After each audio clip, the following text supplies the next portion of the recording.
ऐसे ही बांग्लादेश की internal politics क्या है, उसी के साथ साथ हमें देखने को मिलेगा कि मालदीव्स की इंटरनल पॉलिटिक्स क्या है, नेपाल की इंटरनल पॉलिटिक्स कैसी है। ये जो पाकिस्तान के सबसे बड़े बिल्डर हैं वो पाकिस्तान की आर्मी है, बिल्डिंगें बनाती है भाई। वो पाकिस्तान के अंदर इनके अपने एंटरटेनमेंट चैनल्स हैं, पाकिस्तान के अंदर ये मूवीज बनाते हैं, इनकी आर्मी ये सब काम कर रही है।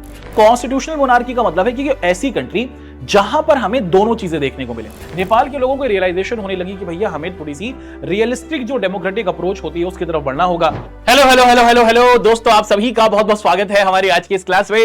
नमस्कार दोस्तों, हम लोग अपने प्यारे जो क्लास 12 के बच्चे हैं उन सभी के साथ बात कर रहे हैं और अपनी क्लास 12 के प्यारे बच्चों के साथ बातचीत करते हुए हम लोग आप सभी के सामने ये जो हमारी NCERT line by line series चल रही है इसके अंदर मौजूद एक बहुत ही much awaited much demanded chapter को डिस्कस करने के लिए आ चुके हैं। हमारी NCERT line by line series को अगर हम लोग देखते हैं दोस्तों तो इसके अंदर हम लोग आपके अलग अलग सब्जेक्ट्स को डील कर रहे हैं। आपकी पॉलिटिकल साइंस आप मेरे साथ डिस्कस कर रही हैं, उसी के साथ साथ ज्योग्राफी की क्लासेस हो रही हैं, हिस्ट्री आप देख रहे हैं और उसी के साथ साथ इकोनॉमिक्स भी आप पढ़ रही हैं। अब हमारे आज के प्यारे से लेक्चर के अंदर हम लोग बेसिकली क्या करेंगे दोस्तों, हम लोग आप सभी के साथ अपने एक बहुत ही इंटरेस्टिंग और एक बहुत ही नए चैप्टर को डिस्कस करने लग गए हैं। हमारी जो इंटरनेशनल कॉन्टेक्स्ट वाली बुक है वहां पर ये हमारा चैप्टर हमें देखने को मिलता है और इस चैप्टर को हम लोग किस नाम से जानते हैं बेटा, इसे हम लोग कंटेम्परेरी साउथ एशिया के नाम से जान रहे हैं। अब कंटेम्परेरी साउथ एशिया ये क्या है और इस चैप्टर के अंदर हमें क्या क्या चीजें देखने को मिलेंगी, उसके हर एक पॉइंट को बहुत ही डिटेल्ड तरीके से और बहुत ही अच्छे तरीके से हम लोग आपके सामने पढ़ेंगे।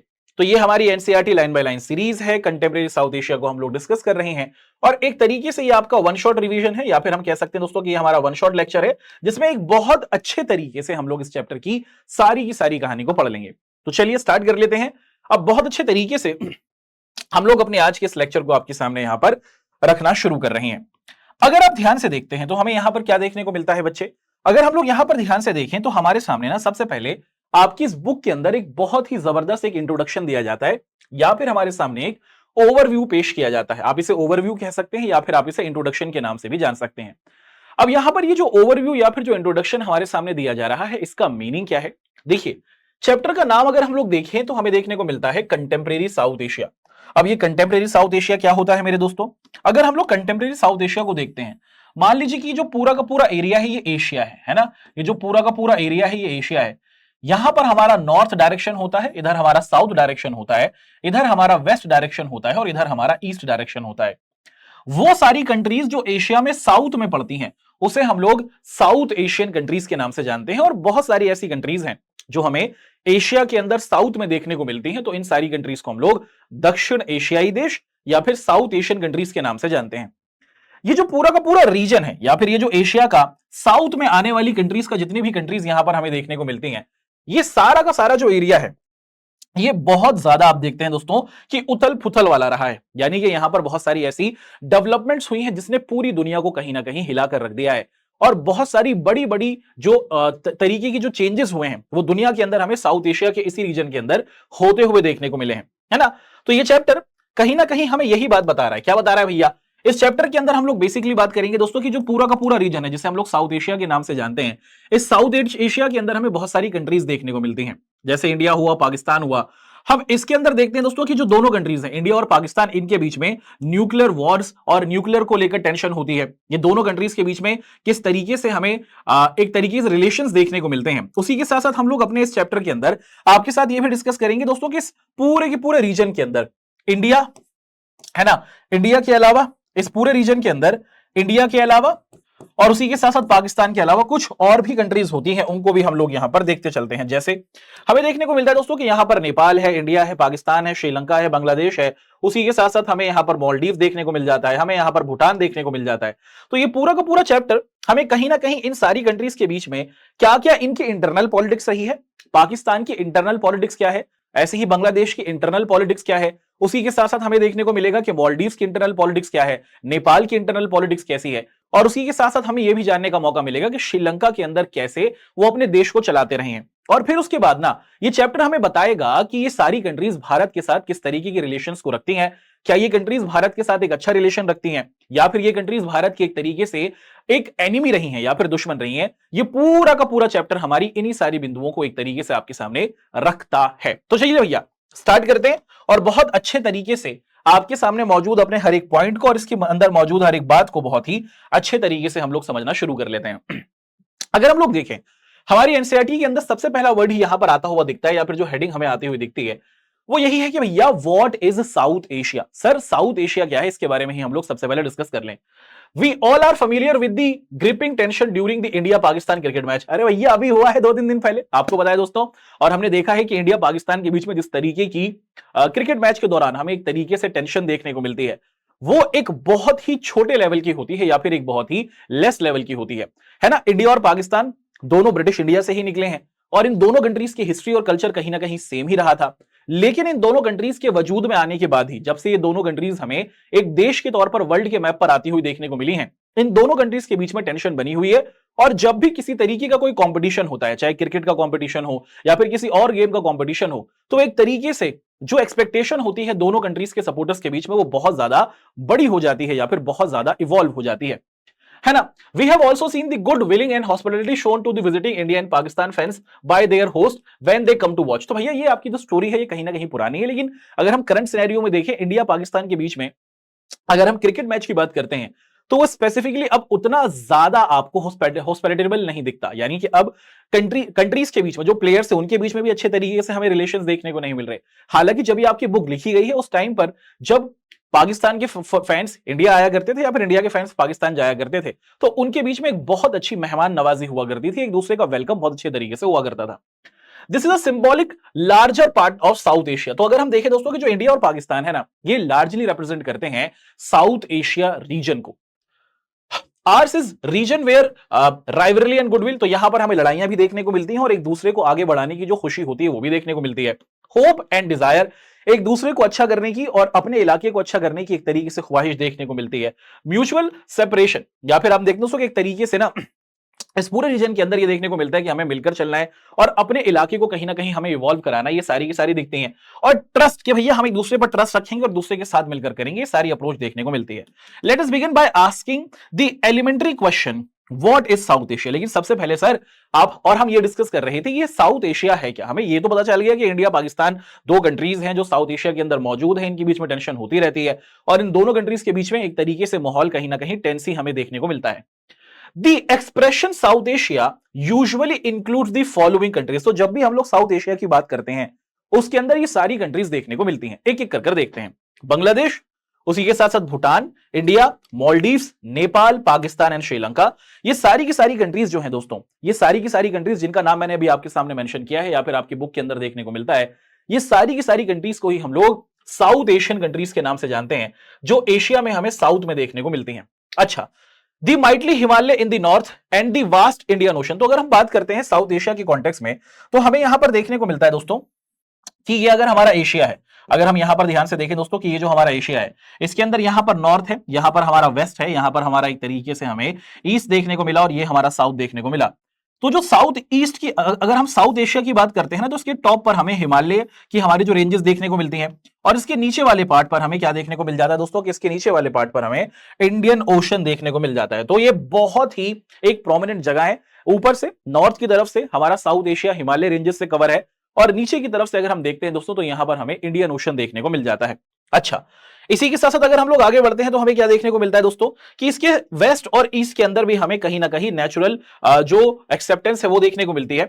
और अगर हम ध्यान से देखें क्या बेटा, कि अगर हम लोग यहां पर ध्यान से देखें, मान लीजिए कि ये हमारा पूरा का पूरा साउथ एशिया है, ये हमारे इंडिया का हमने सदर्न पार्ट आपको दिखाया है। इसके अंदर ये हमारा वेस्ट डायरेक्शन हुआ, यहां पर हमारा नॉर्थ डायरेक्शन हुआ, ये हमारा साउथ डायरेक्शन हुआ और ये हमारा यहां पर एक तरीके से ईस्ट डायरेक्शन हुआ।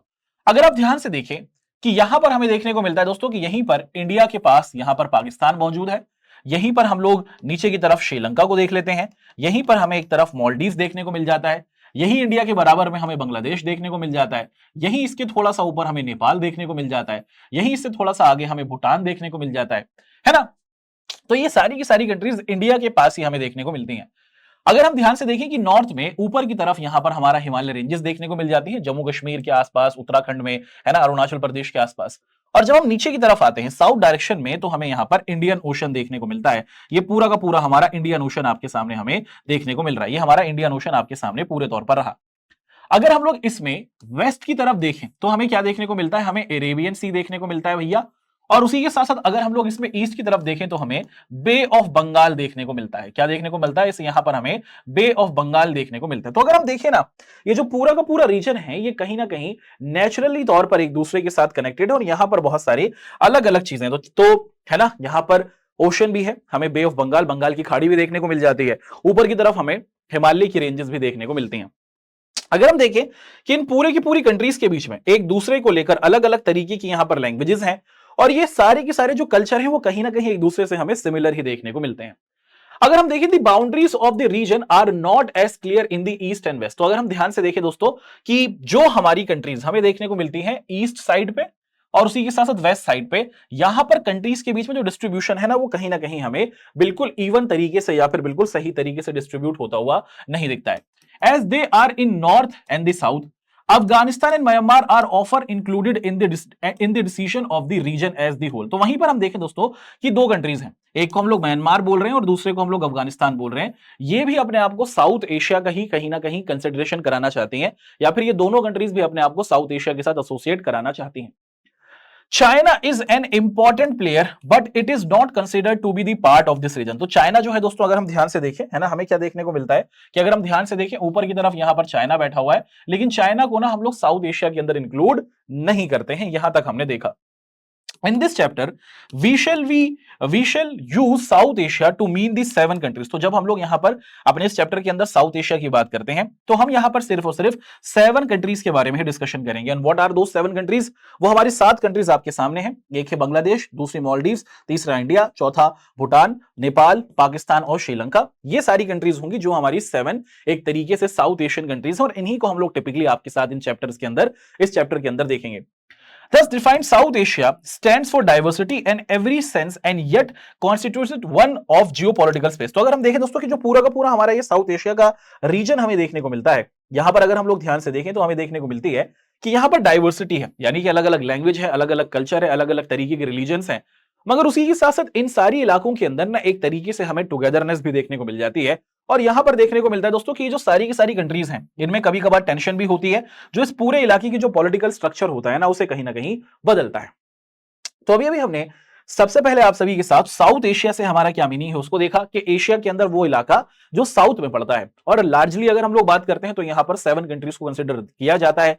अफगानिस्तान और म्यांमार इसके अंदर अपने आप को शामिल कराना चाहते हैं, बट हम उनको ध्यान से लेते हुए इसमें नहीं चलते, सिर्फ 7 कंट्रीज को इसके अंदर इंक्लूड किया जाता है, और चाइना भी साउथ एशिया का मेंबर नहीं है। इन सारी कंट्रीज के अंदर अलग अलग रिलीजन है, अलग अलग कल्चर है, अलग अलग इनके एक तरीके से जीवन जीने का तरीका है, मगर फिर भी कहीं ना कहीं इनमें कुछ सिमिलरिटीज और कहीं ना कहीं इनमें डिफरेंसेस हैं, और यही डिफरेंसेस कभी इन सारी कंट्रीज के बीच में जो पॉलिटिकल स्ट्रक्चर है ना उसे कहीं ना कहीं अच्छा बनाते हैं या फिर खराब कर देते हैं। आगे बढ़ते हैं। अब यहां पर अगर हम लोग देखें दी वेरियस का मतलब क्या होता है? अलग अलग, है ना। यहां पर हमें देखने को मिला the various countries in South Asia do not have the same kind of political system. अब यहां पर ना हम लोग बेसिकली इस पूरे चैप्टर के अंदर हमारा सब्जेक्ट पॉलिटिकल साइंस है, तो हम लोग इन सारी कंट्रीज के अंदर जो यहां का पॉलिटिकल स्ट्रक्चर है कि यहां पर इन देशों को चलाया कैसे जाता है, यहां पर इन देशों के अंदर शासन को किस तरीके से किया जाता है, ये हमारे सामने सवाल आता है। क्या इन सारी कंट्रीज के अंदर एक जैसा पॉलिटिकल सिस्टम है? क्या यहां पर सारी कंट्रीज में डेमोक्रेसी है? क्या इन सारी साउथ एशियन कंट्रीज के अंदर हमें मोनार्की दिखती है? क्या सारी साउथ एशियन कंट्रीज के अंदर हमें एक तरीके से डिक्टेटरशिप देखने को मिलती है? क्या सारी साउथ एशियन कंट्रीज के अंदर हमें आर्मी का रूल दिखता है? ऐसा नहीं है, यहां पर एक जैसा पॉलिटिकल सिस्टम नहीं है, सारी कंट्रीज के अंदर हमें अलग अलग सिस्टम देखने को मिलता है।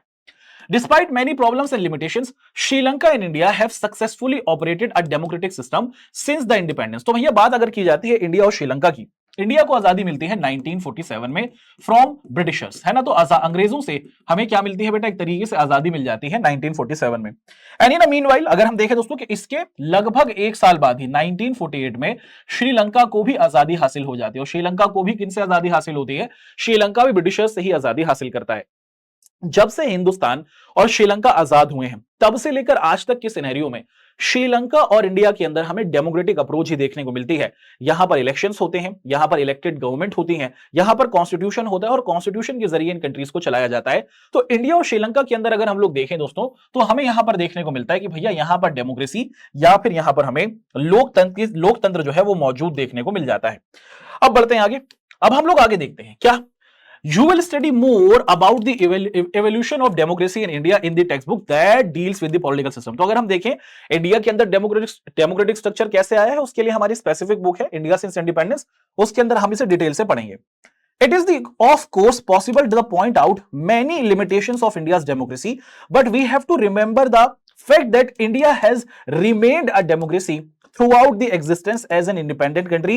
The same is for Sri Lanka. तो अगर हम देखें कि इंडिया को एक डेमोक्रेटिक कंट्री बनाने के लिए ना बहुत सारे चैलेंजेस आते हुए देखने को मिलते हैं, और हमने आप सभी के साथ अपने 2 चैप्टर्स किए हैं, है ना. हमने उन दोनों चैप्टर्स के अंदर जो हमारा इंडिया सिंस इंडिपेंडेंस वाली बुक की शुरुआत के 2 चैप्टर्स थे, है ना, era of one party dominance, और उससे पहले वाला जो हमारा चैप्टर था, उसके अंदर हमने बहुत ही अच्छे तरीके से देखा था कि जब भारत आजाद हुआ था तो भारत के अंदर डेमोक्रेसी को स्टैब्लिश करना आसान बात नहीं थी. हमारे लीडर्स ने बहुत सारी तरकीबों को इस्तेमाल किया और उसके बाद कहीं जाकर हमारी कंट्री एक डेमोक्रेटिक कंट्री बन पाती है. कुछ ऐसी ही कहानी श्रीलंका के अंदर भी थी. श्रीलंका के अंदर भी बहुत सारी टेंशंस थी, लेकिन इतने सारे चैलेंजेस और इतनी सारी टेंशंस होने के बाद भी इंडिया और श्रीलंका के अंदर हमें डेमोक्रेटिक अप्रोच ही आती हुई दिखती है, या फिर हमें यहां पर लोकतांत्रिक सरकारें ही बनती हुई देखने को मिलती हैं. पाकिस्तान और बांग्लादेश की अगर हम बात करें, है ना, साउथ एशिया के अंदर ये भी 2 कंट्रीज हैं, have experience both civilian and military rule. तो भैया पाकिस्तान और बांग्लादेश की अगर कहानी की बात की जाए तो यहां पर एक तरीके से हमें आर्मी का रूल भी देखने को मिलता है ना. मिलिट्री रूल का मतलब होता है कि यहां की आर्मी ने बहुत बार टेक ओवर किया है, या फिर हम लोग जिसे आर्मी का कूप कहते हैं, जिसे एक तरीके से सेना का तख्तापलट कहा जाता है. ये बांग्लादेश में और पाकिस्तान में बहुत ही कॉमन बात रही है. और यहां पर ना कुछ टाइम के लिए हम देखते हैं दोस्तों कि जो सिविलियन गवर्नमेंट होती है, यानी कि जो इलेक्टेड गवर्नमेंट होती है, वो भी चलती हुई दिखी है. With Bangladesh remaining a democracy in the post-Cold War period, Pakistan began the post-Cold War period with the successive democratic government and under Benazir Bhutto. तो अगर हम बात करते हैं कि जो ये बांग्लादेश है, इसकी स्टैब्लिशमेंट कब हुई है, अगर आप इंडिया के मैप को देखते हैं, इधर का जो हिस्सा था उसे हम लोग बोला करते थे वेस्ट पाकिस्तान, और इधर का जो हिस्सा था इसे हम लोग बोलते थे ईस्ट पाकिस्तान. ये जो ईस्ट पाकिस्तान है ना, ये 1947 से 1971 तक इसको हम लोग, इस रीजन को, पाकिस्तान के ईस्ट वाले हिस्से को ईस्ट पाकिस्तान बोला करते थे. लेकिन भैया एक बहुत बड़ा पॉलिटिकल चेंज आता हुआ देखने को मिला और ईस्ट पाकिस्तान अपने आप को पाकिस्तान से अलग कर लेता है. It got independence from Pakistan, और ईस्ट पाकिस्तान बोलता है कि भैया हम होने जा रहे हैं बांग्लादेश. तो 1971 से ही हमें देखने को मिलता है कि दुनिया के मैप पर हमें बांग्लादेश आता हुआ देखने को मिला. और बांग्लादेश के अंदर अगर हम बात करते हैं, शुरुआती टाइम के अंदर हमें कहीं ना कहीं आर्मी का ज्यादा इंफ्लुएंस देखने को मिला करता था, लेकिन बाद में यहां पर एक डेमोक्रेटिक अप्रोच आ जाती है. और पाकिस्तान के अंदर हम देखें दोस्तों कि सिंस स्टार्टिंग हमें देखने को मिलता है कि यहां की आर्मी बहुत ज्यादा मजबूत थी, लेकिन एक बड़ी लीडर आती है यहां पर जिनका नाम है बेनजीर भुट्टो और नवाज शरीफ. इन लोगों के टाइम पर आने पर ना हमें देखने को मिलता है कि पाकिस्तान के अंदर इलेक्शंस हो रहे हैं, और ये हम लगातार बात कर रहे हैं आफ्टर 1980. तो 1980 से लेकर 1990 तक का जो टाइम है, लगभग जो 10 सालों का टाइम है, उस टाइम पर पाकिस्तान के अंदर इलेक्शंस हो रहे हैं. लेकिन उससे पहले इलेक्शन सिर्फ नाम के होते थे और उसके बाद भी इलेक्शन सिर्फ नाम के ही हो रहे हैं. तो हम लोग डिटेल से पाकिस्तान के इंटरनल पॉलिटिक्स और वहां के अलग अलग लीडर्स का आना, कौन कौन से पीएम है, कहां से आते हैं, कौन कौन सी पार्टीज हैं, उसको हम लोग देखते हैं. अच्छा, but it suffered a military coup in 1999. और पाकिस्तान के अंदर हम लोग क्या देखते हैं दोस्तों कि यहां पर मिलिट्री कूप हुआ. मिलिट्री कूप का मतलब क्या है कि सेना ने यहां पर टेक ओवर कर लिया. जो यहां के इलेक्टेड प्राइम मिनिस्टर थे जिनका नाम था नवाज शरीफ. नवाज शरीफ नाम में शरीफ है भाई, सिर्फ नाम का शरीफ आदमी है. आप क्या देखते हैं, जो नवाज शरीफ था, आप देखते हैं दोस्तों कि इसको जो पाकिस्तान की आर्मी थी 1999 के अंदर उनको टेक ओवर कर लेती है, पावर छीन लेती है, और पाकिस्तान के अंदर जो आर्मी का हेड था, है ना, जिसका नाम जनरल परवेज मुशर्रफ था, वो पूरा का पूरा टेक ओवर कर लेता है. It has been run by a civilian government again since 2008. 2008 से यहां पर दोबारा से हमें एक तरीके से इलेक्टेड गवर्नमेंट आती हुई देखने को मिलती है. तो अगर हम देखें लार्जली पाकिस्तान बांग्लादेश के अंदर इलेक्टेड रिप्रेजेंटेटिव्स भी रहे हैं, यहां पर इलेक्शंस भी हुए हैं, लेकिन बहुत ही स्मॉलर एक्सटेंट पर हुए हैं, बहुत ही कम लेवल पर हुए हैं. ज्यादातर बांग्लादेश और पाकिस्तान के अंदर मिलिट्री का ही हमें कब्जा देखने को मिला. अब हम लोग आगे बढ़ते हैं. हमें देखने को मिलता है कि टिल 2006 यानी कि साल 2006 तक नेपाल वाज कॉन्स्टिट्यूशनल मोनार्की. अब कॉन्स्टिट्यूशनल मोनार्की का मतलब क्या है? कॉन्स्टिट्यूशनल मोनार्की का मतलब है कि ऐसी कंट्री जहां पर हमें दोनों चीजें देखने को मिले. दोनों चीजें देखने का मतलब क्या है भाई? अगर हम बात करते हैं नेपाल की, तो नेपाल का मतलब यहां पर क्या है बेटा कि अगर हम देखें नेपाल के अंदर शुरू से ही हमें किंगशिप देखने को मिलती थी या फिर यहां पर हमें किंग देखने को मिलते थे। और नेपाल के अंदर क्या किया कि एक तरीके से 1990 के अंदर ना यहां पर एक बड़ा चेंज किया गया। 1990 से लेकर साल 2006 तक हमें देखने को मिलता है कि यहां पर एक तरीके से देश के अंदर कॉन्स्टिट्यूशन भी था, देश के अंदर संविधान भी था और देश के अंदर हमें किंग भी देखने को मिला करता था। और इसे ही हम लोग क्या बोलते हैं, इसी को हम लोग कॉन्स्टिट्यूशनल मोनार्की के नाम से जानते हैं कि देश में एक तरीके से पार्लियामेंट भी थी, देश के अंदर यहां पर प्राइम मिनिस्टर भी हुआ करते थे, देश के अंदर यहां पर हमें एक तरीके से मेंबर ऑफ पार्लियामेंट जिन्हें एमपीज कहा जाता है वो भी चुनकर आया करते थे। मगर जो डिसीजंस थे वो पीएम है ना, जो देश के पीएम होंगे वो और जो किंग होगा वो दोनों मिलकर लिया करते थे। तो 2006 तक नेपाल के अंदर यही सारी की सारी चीजें थी। लेकिन हमें देखने को मिलता है क्या, लेकिन हम देखते हैं दोस्तों कि जो नेपाल के अंदर ना एक बड़ा पॉलिटिकल टर्नओवर हमें होता हुआ देखने को मिलता है कि वहां पर ना जो किंग था उस टाइम का वो अपने पास सारी पावर करना चाहता है। इन 2008 द मोनार्की वाज अबॉलिश और 2008 में नेपाल से जो मोनार्की थी, किंग को हटा दिया जाता है and Nepal emerged as the republic और नेपाल के अंदर कंप्लीट डेमोक्रेटिक अप्रोच लाई जाती है। वहां पर कॉन्स्टिट्यूशन को स्टैब्लिश किया जाता है, देश के संविधान को बनाया जाता है एंड बांग्लादेश है ना, and from the experience of Bangladesh and Nepal we can say that democracy is becoming an accepted norm. तो अगर हम ध्यान से देखें कि बांग्लादेश की बात की जाए या फिर अगर हम लोग उसी के साथ साथ नेपाल की बात करें तो हमें देखने को मिलता है कि साउथ एशिया के अंदर ना कहीं डेमोक्रेटिक अप्रोच को लोग ज्यादा पसंद कर रहे हैं और इस पूरे रीजन के अंदर हमें डेमोक्रेसी की चाहत लोगों में देखने को मिलती है। तो अब तक हम लोगों ने लार्जली 5 कंट्रीज के बारे में देख लिया। इंडिया श्रीलंका डेमोक्रेसी को लेते आ रही हैं शुरुआत से लेकर आखिर तक। पाकिस्तान बांग्लादेश दोनों यहां पर मिक्स कल्चर को रखते हैं, दोनों के यहां पर पॉलिटिकल स्ट्रक्चर जो है वो कहीं ना कहीं मिक्स रहा है। कभी सिविलियंस की गवर्नमेंट होती है यानी कि इलेक्टेड गवर्नमेंट होती है, नेता लोग चुनकर आते हैं, या फिर आर्मी का कंट्रोल रहा बांग्लादेश और पाकिस्तान में। हालांकि बांग्लादेश ने अपने आप को कहीं ना कहीं इवॉल्व कर लिया है। नेपाल की बात की जाए तो वहां पर कंप्लीटली एक तरीके से कॉन्स्टिट्यूशनल मोनार्की थी, वहां पर फिर राजा को हटा दिया साल 2008 के बाद से और फिर वहां पर हमें देखने को मिलता है कि एक तरीके से कंप्लीट तौर पर हमारा नेपाल डेमोक्रेटिक रहा। अब आगे बढ़ते हैं, हमें देखने को मिलता है कि similar changes are taking place in 2 smallest countries of this region. तो इस इलाके के अंदर 2 नन्हे मुन्ने इत्तू इत्तू से छोटू छोटू से हमारी 2 और कंट्रीज हैं। कौन कौन सी हैं देखते हैं। इसके अंदर हमें देखने को मिलता है दोस्तों कि Bhutan became a constitutional monarchy in 2008 और भूटान के अंदर हमें कॉन्स्टिट्यूशन भी देखने को मिलता है और यहां पर हमें मोनार्की यानी कि किंग भी देखने को मिलता है under the leadership of the king. और यहां पर राजा होता है जो देश को एक तरीके से संभालता है और संविधान भी है, देश का कॉन्स्टिट्यूशन भी है। It emerged as a multi party democracy. तो यहां पर डेमोक्रेसी भी दी गई है यानी कि इलेक्शंस भी होते हैं और यहां पर एक तरीके से हमें देखने को मिलता है कि ये जो भूटान है यहां पर पीएम भी होगा और देश का एक तरीके से किंग भी होगा और दोनों मिलकर कहीं ना कहीं देश को आगे बढ़ाते हैं। ये पूरा स्ट्रक्चर होता हुआ देखने को मिलता है। अगर हम मालदीव्स की बात करें, बहुत ही खूबसूरत देश है। दी अदर आइलैंड नेशन, तो ये एक आइलैंड नेशन है ना, यहां ये चारों तरफ से पानी से घिरा है। आइलैंड का मतलब होता है एक ऐसी कंट्री जो चारों तरफ से पानी से घिरी होती है, उसे हम लोग आइलैंड नेशन कहते हैं। वॉज अ सल्तनत टिल 1968। तो यहां पर 1968 तक एक सुल्तान का कब्जा था यानी कि किंग का कब्जा था। सुल्तान बोल लो, किंग बोल दो, बात एक ही है, इसे सल्तनत बोला जा रहा है। When it was transformed into a republic 1968 के अंदर यहां पर क्या हुआ दोस्तों कि एक तरीके से रिपब्लिक इसे बनाया गया, यहां पर कॉन्स्टिट्यूशन आया और यहां पर प्रेसिडेंशियल फॉर्म ऑफ गवर्नमेंट को स्टैब्लिश किया गया यानी कि इस देश के अंदर जो पावर थी वो प्रेसिडेंट को दी गई। इन जून 2005, जून 2005 के अंदर the parliament of Maldives voted unanimously to introduce a multi party system. और यहां पर साल 2005 से बोल दिया गया कि भैया हम लोग अपने यहां पर अलग अलग पॉलिटिकल पार्टीज को यहां पर रखने देंगे, एक हेल्दी डेमोक्रेसी अपनी कंट्री को बनाएंगे। दी मालदीव्स डेमोक्रेटिक पार्टी, जिसको हम लोग एमडीपी के नाम से भी जानते हैं, डोमिनेट्स दिस पॉलिटिकल अफेयर्स। तो अगर हम देखें जैसे हर कंट्री के अंदर कोई ना कोई पॉलिटिकल पार्टी बहुत स्ट्रांग होती है। इंडिया के अंदर हमें भाजपा और कांग्रेस बहुत ज्यादा स्ट्रांग देखने को मिलती है। भारत के अंदर भी अराउंड प्लस 750 के करीब पार्टीज हैं, 750 से भी ज्यादा अलग अलग पॉलिटिकल पार्टीज हैं। क्या आप उन सभी के नाम जानते हैं? नहीं, लेकिन बीजेपी और कांग्रेस का नाम सभी लोग जानते हैं क्योंकि भारत के अंदर ये 2 बड़ी फेमस पॉलिटिकल पार्टी हैं। ऐसी ही कहानी हमें मालदीव्स के अंदर भी देखने को मिली। यहां पर भी धीरे धीरे पॉलिटिकल पार्टीज को स्ट्रक्चर किया गया, मल्टी पार्टी सिस्टम ये लोग लेकर आए यानी कि बहुत सारी पार्टीज होंगी।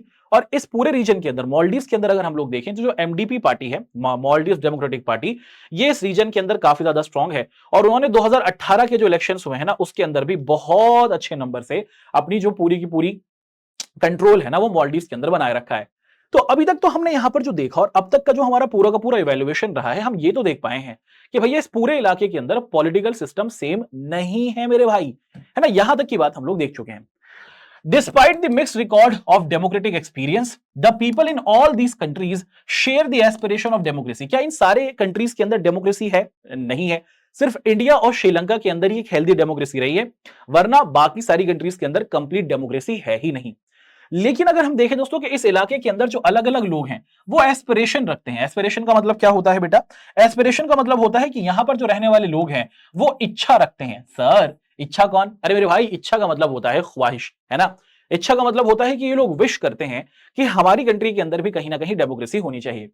A recent survey of the attitudes of the people in 5 big countries of this region showed that there is a widespread support of democracy। तो अगर आप देखें कि इस पूरे रीजन के अंदर 5 बड़ी जो कंट्रीज हैं उसके अंदर एक सर्वे किया गया, लोगों से पूछा गया और ज्यादातर लोगों ने एक तरीके से क्या किया दोस्तों कि सपोर्ट किया है किस चीज को भैया, कि हमारे यहां पर डेमोक्रेसी या फिर लोकतंत्र होना चाहिए। In all these countries, ordinary citizens, rich as well as poor, and belonging to the different region, view the idea of democracy positively। तो 5 जो अलग अलग कंट्रीज हमारी हैं जो साउथ एशिया के अंदर हमें आती हुई देखने को मिलती हैं। कौन सी 5 कंट्रीज है, नाम आगे बताएंगे। उन 5 कंट्रीज के अंदर हर एक सोशल ग्रुप से, हर एक आइडियोलॉजिकल ग्रुप से पूछा गया, अमीरों से पूछा गया, गरीबों से पूछा गया, है ना। नॉर्थ इलाकों में रहने वाले, साउथ इलाकों में रहने वाले, पढ़े लिखे लोगों से, अनपढ़ लोगों से, उसी के साथ साथ आपको दिखता है दोस्तों कि मेल से पूछा गया, फीमेल से पूछा गया। तो सोसाइटी का, है ना, समाज के हर एक व्यक्ति विशेष से पूछा गया और जाना गया कि आप क्या चाहते हैं। सबका यह मानना है कि भैया डेमोक्रेसी एक पॉजिटिव स्ट्रक्चर है, पॉजिटिवली हमें उसको आगे बढ़ाना चाहिए।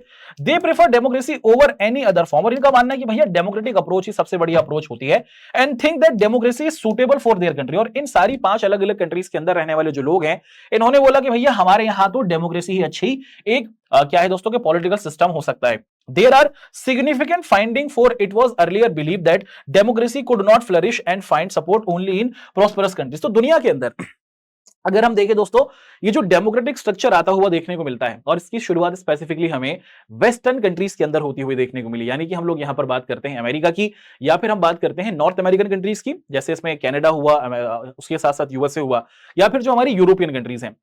1945 से पहले, सेकेंड वर्ल्ड वॉर से पहले एक नोशन दुनिया के अंदर फैला करता था। नोशन का मतलब होता है कि एक तरीके की ये सोच हुआ करती थी कि भैया दुनिया के अंदर ना जो डेमोक्रेसी है वो सिर्फ एक ही तरीके की कंट्री के अंदर चलती है और जो प्रॉस्परस होती है, यानी कि जो अमीर लोग होते हैं, जो वेल्दी कंट्रीज होती हैं, वहीं पर डेमोक्रेसी चल सकती है। लेकिन साउथ एशिया अमीर नहीं है, साउथ एशिया की कंट्रीज गरीब हैं, साउथ एशिया की कंट्रीज हमें एक तरीके से अंडर डेवलपिंग दिखती हैं, मगर फिर भी यहां के लोग डेमोक्रेसी को चाहते हैं और ये डेमोक्रेसी को ही अपनी कंट्री के अंदर चलाने की ख्वाहिश रखते हैं। अब यहां पर आपकी बुक के अंदर कुछ डेटा दिया गया है, उसको हम लोग एक एक कर आपके सामने इवेल्युएट कराते हैं, है ना। एक बार अच्छे तरीके से इसको गो थ्रू कर लेना ताकि आपके सामने कोई कंफ्यूजन ना रहे। अगर हम ध्यान से देखें, हमें देखने को मिला दोस्तों कि democracy is preferred over dictatorship everywhere except Pakistan. तो अगर हम ध्यान से देखें बात की जा रही है पाकिस्तान की। पाकिस्तान हमेशा से ही हमें दिखता है दोस्तों कि कहीं ना कहीं थोड़ा सा अलग है। आपने देखा होगा आपकी क्लास के अंदर भी कोई ना कोई एक ऐसा बच्चा है जो सारी क्लास से कहीं ना कहीं अलग ही चलता होगा, है ना। मान लीजिए किसी दिन टीचर ने आपको होमवर्क दिया, टीचर होमवर्क चेक करना भूल गया, एक बच्चा होगा जो हाथ खड़ा करके बोलेगा सर आपने होमवर्क चेक नहीं किया। वो पाकिस्तान है, वो खुद भी नहीं कर आया होगा वैसे लेकिन आप क्या देखते हैं दोस्तों कि पाकिस्तान की जो हमेशा अप्रोच रही है, या फिर जो पाकिस्तानी लोगों की जो हमेशा अप्रोच रही है, वो डिफरेंट ही रही है बाकी हमारी और कंट्रीज से। अगर हम देखें दोस्तों कि इस पूरे साउथ एशियन रीजन के अंदर हमें यहां पर देखने को मिलता था दोस्तों, ज्यादातर जो लोग हैं, अगर हम बात करते हैं जैसे बांग्लादेश की, इंडिया की, नेपाल की, इन लोगों का मानना है कि भैया हम डेमोक्रेसी को कहीं ना कहीं प्रेफर करेंगे। वहीं अगर हम बात करते हैं पाकिस्तान के कॉन्टेक्स्ट में, तो यहां पर कहानी थोड़ी सी अजीब हो जाती है। यहां पर ज्यादातर लोगों का मानना है कि हमें ना, हम श्योर नहीं है और हम डिक्टेटरशिप की तरफ, यानी कि एक आदमी को कहीं ना कहीं पावर देना चाहेंगे। और उसी के साथ साथ अगर हम देखें, हमें यहां पर एक तरीके से इंफॉर्मेशन दी गई है। हम देख दोस्तों कि बांग्लादेश के अंदर, है ना, साउथ एशिया के अंदर अराउंड 88% के करीब जो लोग हैं वो मानते हैं कि डेमोक्रेसी उनके यहां पर बहुत हेल्दी हो सकती है। बांग्लादेश के अंदर 93% लोगों की सोच है कि डेमोक्रेसी होनी चाहिए। श्रीलंका के अंदर 92%, इंडिया के अंदर 92%, पाकिस्तान के अंदर 84% और नेपाल के अंदर 79% के करीब हमारी अप्रोच हमें देखने को मिली। और उसी के साथ साथ एक और स्पेसिफिक डेटा हमें यहां पर देखने को मिलता है, जिसमें हम देख सकते हैं कि इस पूरे इलाके के अंदर ना कौन सी कंट्रीज क्या करती है दोस्तों कि हमारा ह्यूमन डेवलपमेंट रिपोर्ट जो होती है, ह्यूमन डेवलपमेंट रिपोर्ट क्या है, जैसे आपकी हर साल आपको एक रिपोर्ट कार्ड आती हुई दिखती है। सर रिपोर्ट कार्ड का डर मत दिलाओ, 12th का डर है, घबराओ नहीं। 11th में तुमने पढ़ाई करी थी, 11th के अंदर तुमने जैसे जैसे मार्क्स हासिल किए उसकी रिपोर्ट कार्ड तुम्हारे सामने आई। तुम्हारे पॉलिटिकल साइंस में कितने नंबर थे लिखे हैं उस रिपोर्ट कार्ड में, तुम्हारे ज्योग्राफी में कितने नंबर थे, हिंदी में कितने नंबर थे, इंग्लिश में। तो आपकी हर साल एक रिपोर्ट कार्ड आती है, उसी को हम लोग एक तरीके से आपकी रिपोर्ट कार्ड कहते हैं। ऐसी ही कंट्रीज की भी रिपोर्ट कार्ड हमें आती हुई देखने को मिलती है और उसे हम लोग किस नाम से जानते हैं, उसे हम लोग ह्यूमन डेवलपमेंट रिपोर्ट के नाम से जानते हैं। आपकी बुक के अंदर 2018 की रिपोर्ट बताई गई है। इसके अंदर अगर हम लोग देखें तो कंट्रीज को ना इवेलुएट किया जाता है और उनकी रैंकिंग दी जाती है। तो जो कंट्री सबसे अच्छा करती है उसकी रैंक 1 होती है, फिर जो कंट्री उससे थोड़ा कम करती है उसको रैंक 2 दिया जाता है। और अगर हम लोग ध्यान से देखें इस पूरे के पूरे एचडीआई के अंदर ना अराउंड दुनिया की 191 कंट्रीज पार्टिसिपेट करती हैं। दुनिया की 191 कंट्रीज इसके अंदर पार्टिसिपेट करती हैं इस रिपोर्ट के अंदर। अगर हम देखें कि इसके अंदर ना अलग अलग चीजों को ध्यान में रखा जाता है क्या, कि आपके यहां पर लोग कितनी ज्यादा उम्र तक जिंदा रहते हैं, आपके यहां पर कितने लोग पढ़े लिखे हैं, आपके यहां पर एक तरीके से जो जेंडर रेशियो है कि कितने मर्द हैं और कितने पुरुष हैं, यानी कि कितने पुरुष और कितनी महिलाएं हैं, है ना, मेल फीमेल कितने हैं। उसी के साथ साथ आपके यहां पर कैपिटा इनकम कितना है, यानी कि हर एक आदमी कितना पैसा कमा लेता है। अगर आपके यहां पर बच्चे पैदा होते हैं 1000 बच्चों पर कितने बच्चे जिंदा रहते हैं और कितने बच्चे मर जाते हैं, इसी को हम लोग एक तरीके से हमारा इस स्ट्रक्चर है ना इनफर्टिलिटी मोबिलिटी रेट के नाम से जानते हैं।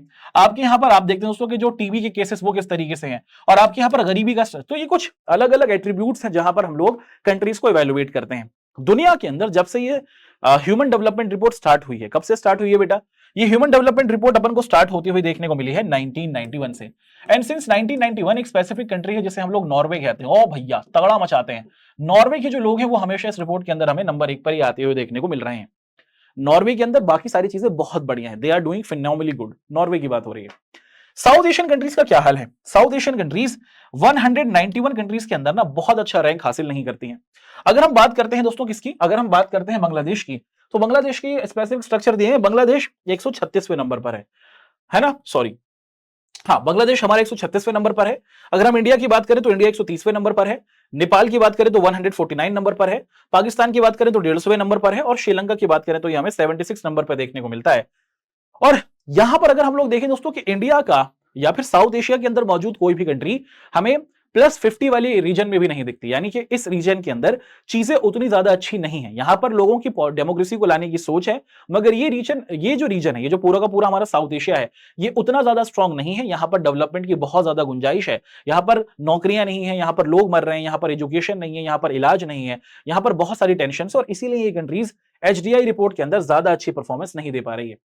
अच्छा, अब यहां पर आपकी बुक के अंदर क्या दिया गया है दोस्तों, कि आपकी बुक के अंदर एक स्पेसिफिक टाइमलाइन दी गई है, उसको भी हम लोग डिटेल से आपके साथ यहां पर समझने की कोशिश करते हैं कि भैया इस पूरे रीजन के अंदर आखिर किस किस तरीके की डेवलपमेंट्स हुई थी। तो अब तक हमने क्या पढ़ा है, अब तक हमने आपके साथ साउथ एशिया क्या है वो देखा, साउथ एशियन कंट्रीज में कौन कौन सी कंट्रीज आती हैं वो हमने देखा, साउथ एशिया के अंदर कौन सा पॉलिटिकल स्ट्रक्चर है वो हमने देखा, इन अलग अलग कंट्रीज के अंदर कौन कौन सा सिस्टम चलता है वो हमने देखा।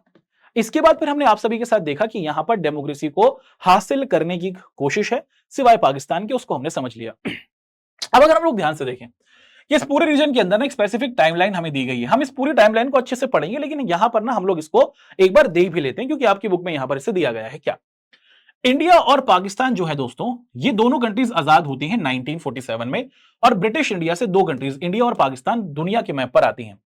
1948 के अंदर श्रीलंका को आजादी मिलती है। याद रखिएगा श्रीलंका का पुराना नाम है सिलोन। क्या नाम है मेरे प्यारे बच्चे, इसको हिंदी के अंदर हम लोग इस तरीके से लिखते हैं, श्रीलंका का पुराना नाम है सिलोन। आफ्टर गेटिंग इंडिपेंडेंस ये क्या करता है दोस्तों कि जो श्रीलंका है उसको आजादी मिल जाती है।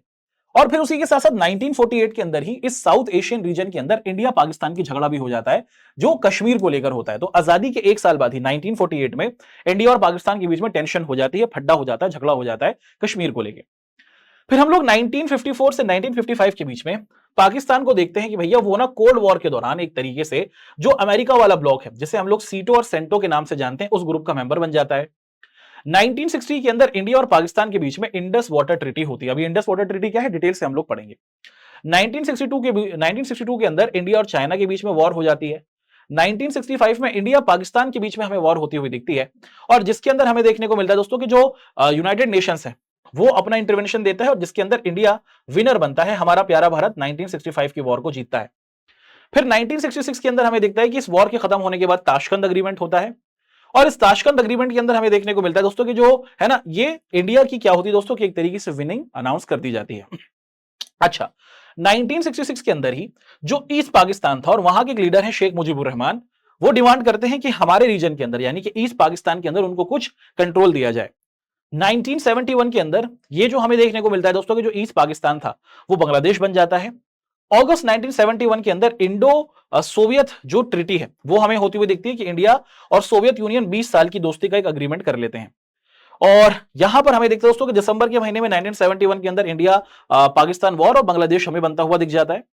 1972 जुलाई के महीने में इंडिया पाकिस्तान के बीच में इस वॉर के बाद एक शिमला एग्रीमेंट होता है। 1974 में इंडिया के जरिए सबसे पहला अपना न्यूक्लियर टेस्ट किया जाता है, जिसे हम लोग पोखरण 1 के नाम से जानते हैं। 1976 में इंडिया और बांग्लादेश के बीच में दोबारा से क्या होता है दोस्तों के जो रिलेशंस थे, डिप्लोमेटिक बातचीत वो शुरू होती हैं।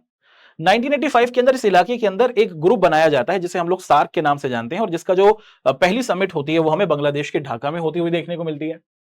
1987 में श्रीलंका क्या करता है दोस्तों कि इंडिया से कुछ मदद मांगता है।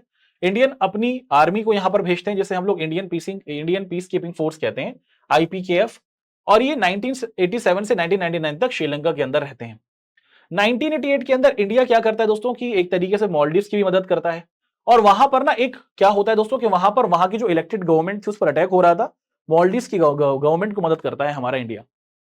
1988 के अंदर ही इंडिया और पाकिस्तान के बीच में क्या होता है दोस्तों कि एक तरीके से ना अपने न्यूक्लियर अटैक्स या फिर उस पर काम करने की शुरुआत होती हुई देखने को मिलती है।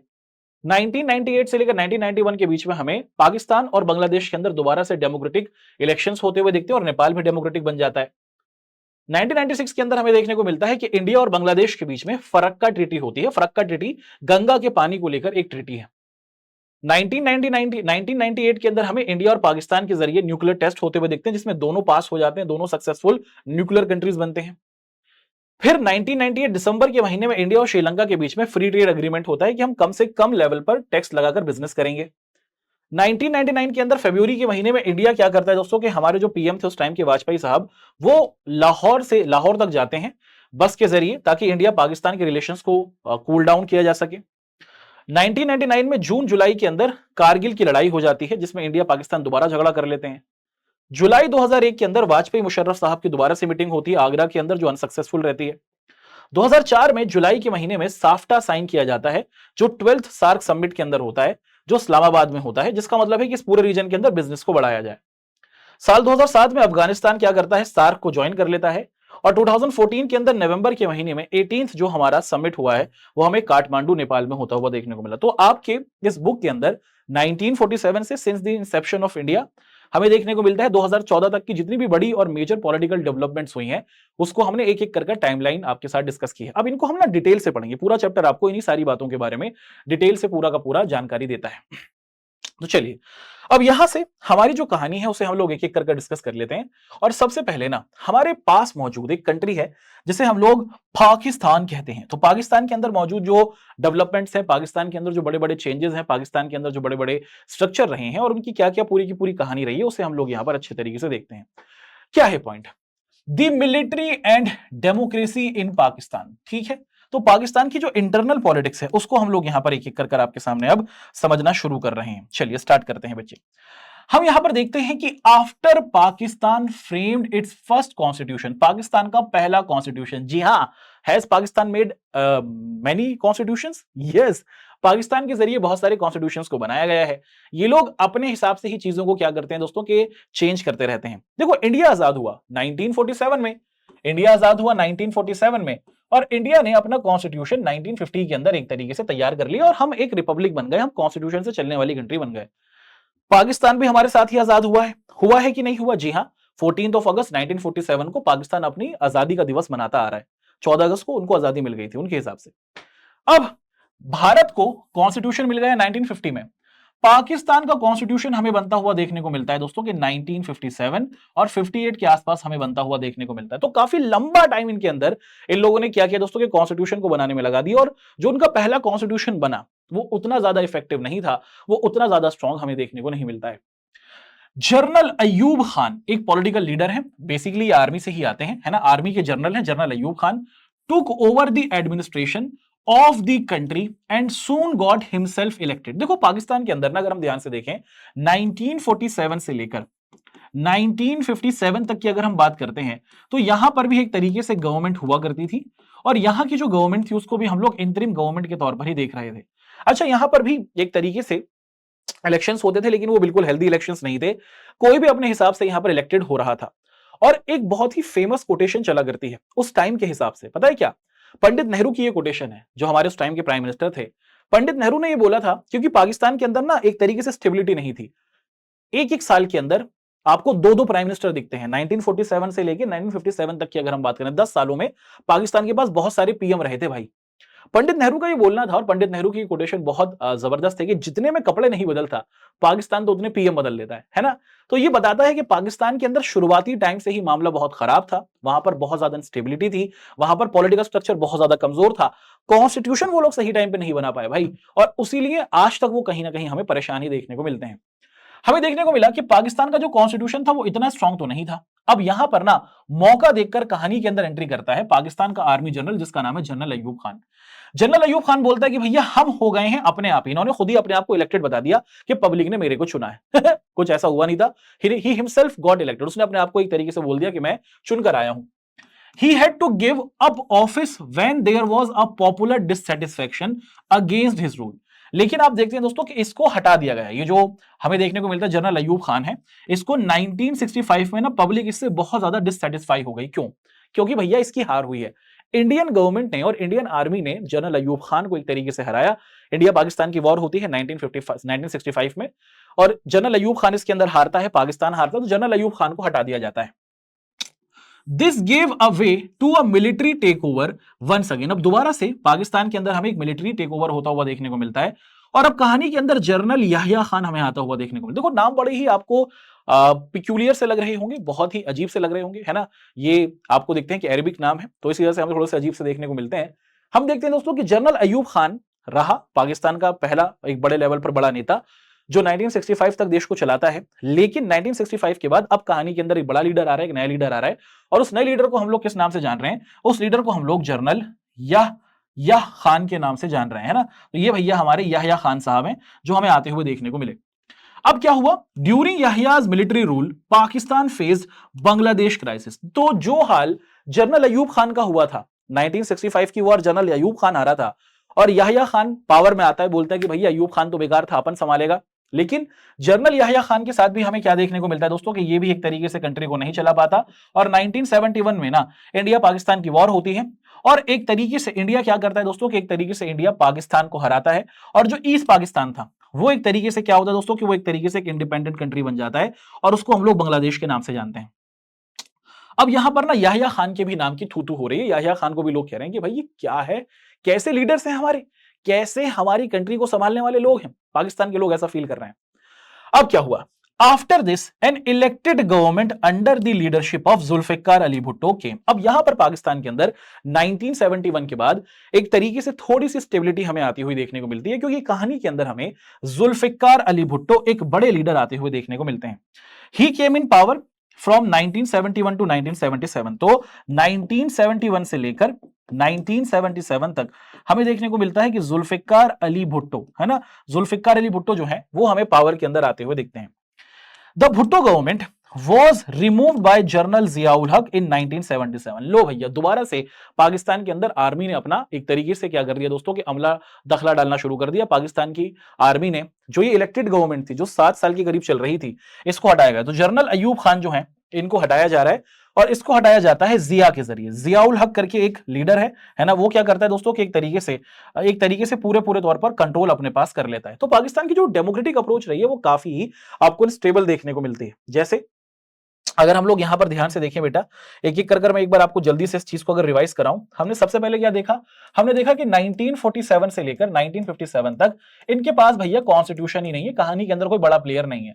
1957 के आसपास हम देखते हैं दोस्तों कि यहां पर 57 से लेकर 1965 तक हमें देखने को मिलता है जनरल अयूब खान। ठीक है भैया, ये देश को संभालता है। 1965 में जनरल अयूब खान हटा दिया जाता है, और जनरल अयूब खान के बाद 1965 से लेकर 1971 तक हमें देखने को मिलता है जनरल याहिया खान, ये देश को संभालता है। लेकिन जनरल याहिया खान भी 1971 के अंदर हारता है, बांग्लादेश एक कंट्री बनता है, और फिर 1971 से लेकर 1977 तक हमें क्या देखने को मिलता है दोस्तों कि जो ये पाकिस्तान है, यहां पर एक लीडर आता है जिसका नाम हमें देखने को मिलता है जुल्फिकार अली भुट्टो, है ना। ये जो हमारे जुल्फिकार अली भुट्टो हैं, फिर जुल्फिकार अली भुट्टो को 1977 में हटा देता है, और दोबारा से आर्मी कंट्रोल में आ रही है, और ये आर्मी 1977 के अंदर कंट्रोल कर रही है। और यहां पर जो हमें जर्नल आता हुआ दिखता है उसका नाम है जनरल जिया उल हक। ठीक है भैया, तो यहां पर हमने आपके साथ अपने अलग अलग लीडर्स के नाम कुछ एक्रोनियम्स के जरिए आपको समझाए, है ना। अब यहां पर हमें देखने को मिला कि 1977 के अंदर ये जो जुल्फिकार अली भुट्टो साहब थे, इनकी गवर्नमेंट को हटाया गया और हमें कहानी के अंदर आता हुआ देखने को मिलता है जियाउल हक।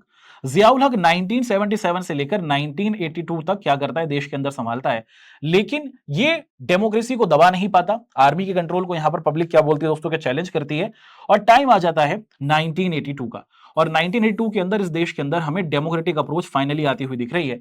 अब पाकिस्तान के अंदर हमें कुछ बड़ा डेवलपमेंट कहीं ना कहीं फाइनल होते हुए देखने को मिलेगा। क्या होगा यहां पर, on 1982 onwards and an elected democratic government was established once again in 1988 under the leadership of Benazir Bhutto. तो भैया कहानी के अंदर हम देखते हैं दोस्तों कि एक बड़ी लीडर आ जाती हैं, जिनको हम लोग किस नाम से जानते हैं, जिसको हम लोग बेनजीर भुट्टो के नाम से जान रहे हैं। और ये बेनजीर भुट्टो जी कौन है, ये बेनजीर भुट्टो जो है ये जुल्फिकार अली भुट्टो की, है ना, क्या है बेटा, जो जुल्फिकार अली भुट्टो थे, जो 1971 से लेकर 1977 तक पाकिस्तान के पीएम रहे थे, इनकी क्या है बेटा कि डॉटर है, या फिर आप कह सकते हैं कि इनकी बेटी है ना, इनकी डॉटर है।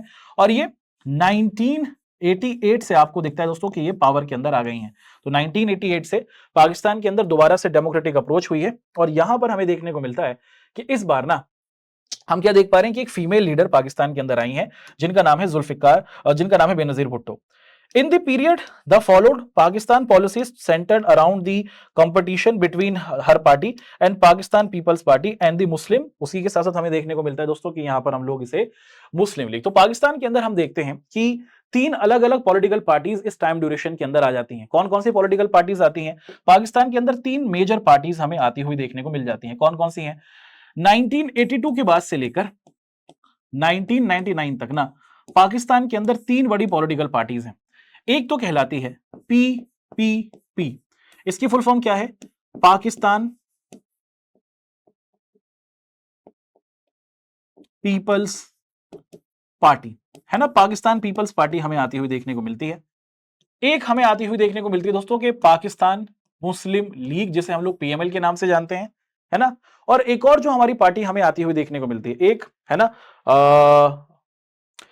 in the period the followed Pakistan politics centered around the competition between her party and the Pakistan People's Party and the Muslim League। तो ये तीन पॉलिटिकल पार्टीज हम यहां पर एक एक कर देख लेते हैं। तो एक तो पॉलिटिकल पार्टी जियाउल हक साहब की थी या बेनजीर भुट्टो की थी, एक political party Pakistan Peoples Party बनती है, और एक पाकिस्तान मुस्लिम लीग के नाम से हमें यहां पर आती हुई देखने को मिल जाती है। अब आगे बढ़ लेते हैं। अब आगे का स्ट्रक्चर पाकिस्तान के अंदर हमें किस तरीके से होता हुआ देखने को मिलता है, उसे हम लोग देखते हैं। This phase of effective democracy lasted till 1999। तो पाकिस्तान के अंदर अगर हम ध्यान से देखें, हमें देखने को मिलता है क्या बेटा, हमें यहां पर देखने को मिलता है कि 1982 से लेकर 1990 तक ही यहां पर डेमोक्रेटिक अप्रोच रही थी। उसके बाद कहानी यहां पर खराब हो चुकी थी।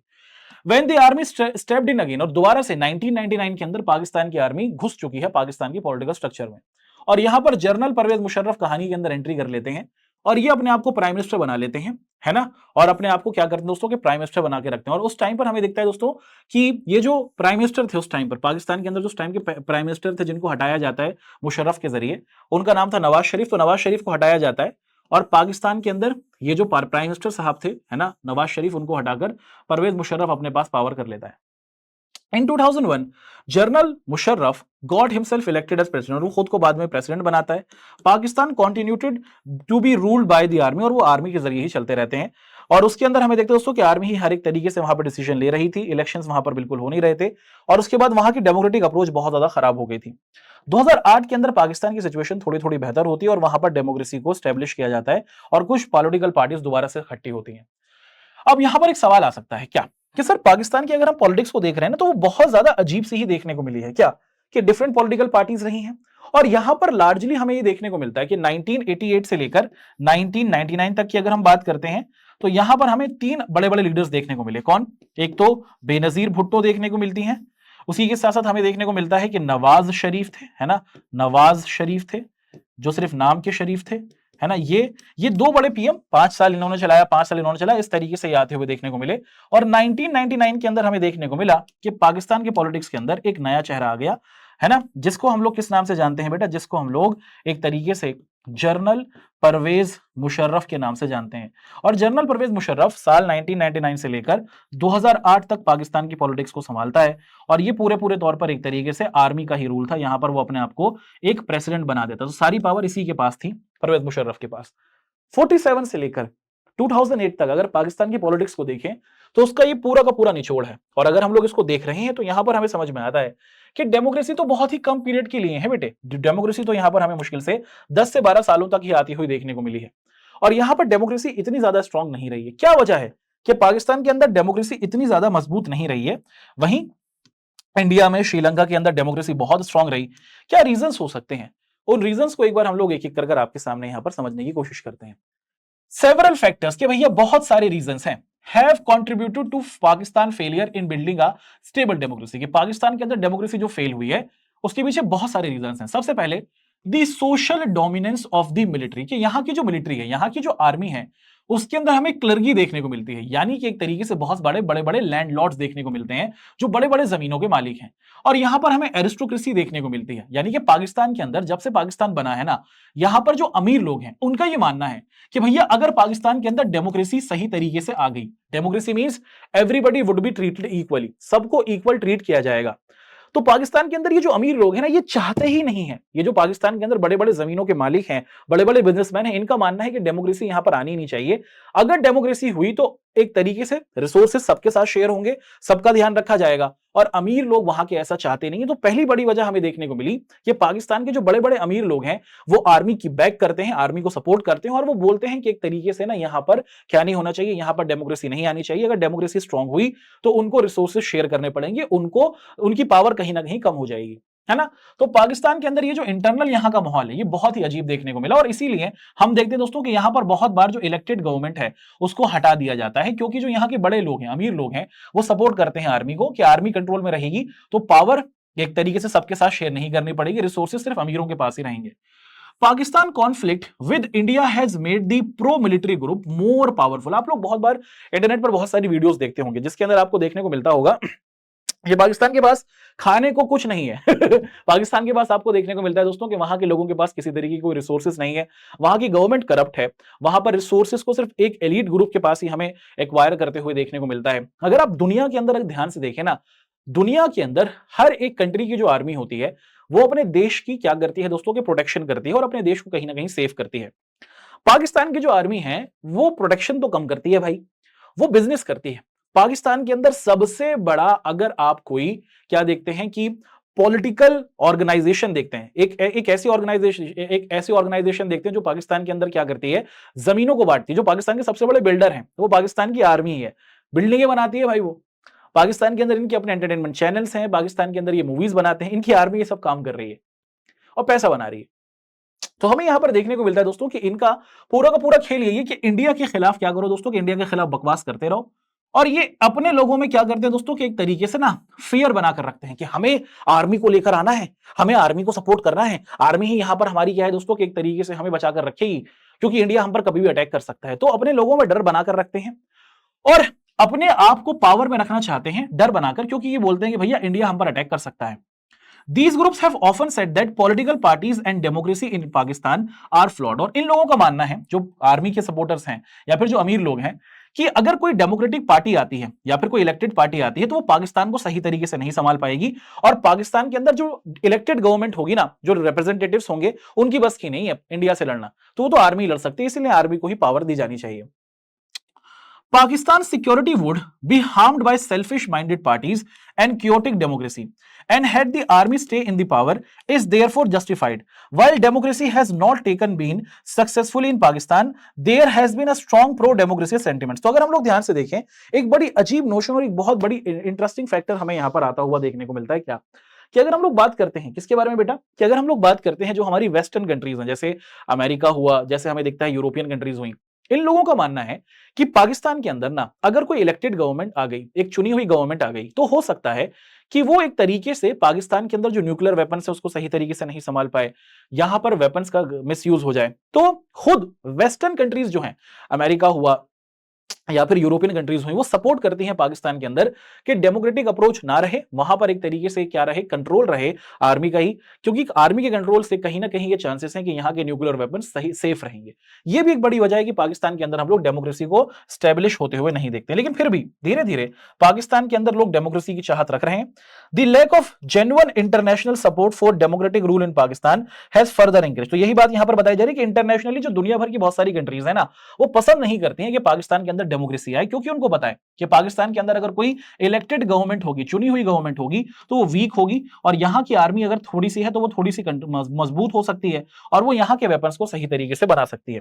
दुनिया भर की जो बहुत सारी कंट्रीज हैं, स्पेसिफिकली जो वेस्टर्न कंट्रीज हैं, हैव इंकरेज्ड मिलिट्री ऑथोराइजेशन। तो दुनिया की जो वेस्टर्न कंट्रीज हैं, यूरोपियन कंट्रीज हुई या फिर अमेरिका हुआ, इनका मानना है कि भैया एक तरीके से पाकिस्तान के अंदर क्या रहना चाहिए, पाकिस्तान के अंदर ना आर्मी का ही कंट्रोल रहना चाहिए। वजह क्या है कि एक तरीके से इनका मानना है कि पाकिस्तान के अंदर ना इस्लामिक टेररिज्म बहुत ज्यादा देखने को मिलता है, और यहाँ की जो गवर्नमेंट है वो इसको कहीं ना कहीं काउंटर नहीं कर पाएगी। यहाँ पर न्यूक्लियर आर्सेनल है, यहाँ पर न्यूक्लियर के हथियार हैं, है ना, परमाणु हथियार हैं, और टेररिस्ट ग्रुप बहुत सारे हैं। तो मिलिट्री जो है वो यहाँ की क्या कर सकती है दोस्तों, के सही तरीके से इन चीजों को डील कर सकती है। तो बाहर की कंट्रीज भी पाकिस्तान में डेमोक्रेसी को सपोर्ट नहीं करती हैं, खुद इंटरनली भी पाकिस्तान के अमीर लोग, पावरफुल लोग डेमोक्रेसी को पसंद नहीं करते हैं।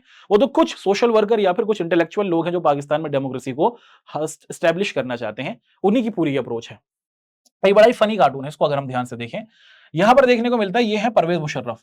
परवेज मुशर्रफ को यहां पे दिखाया जा रहा है कि अगर आप ध्यान से देखें तो इस कार्टून के अंदर बताया जा रहा है कि भाई ये चाह क्या रहा है परवेज मुशर्रफ।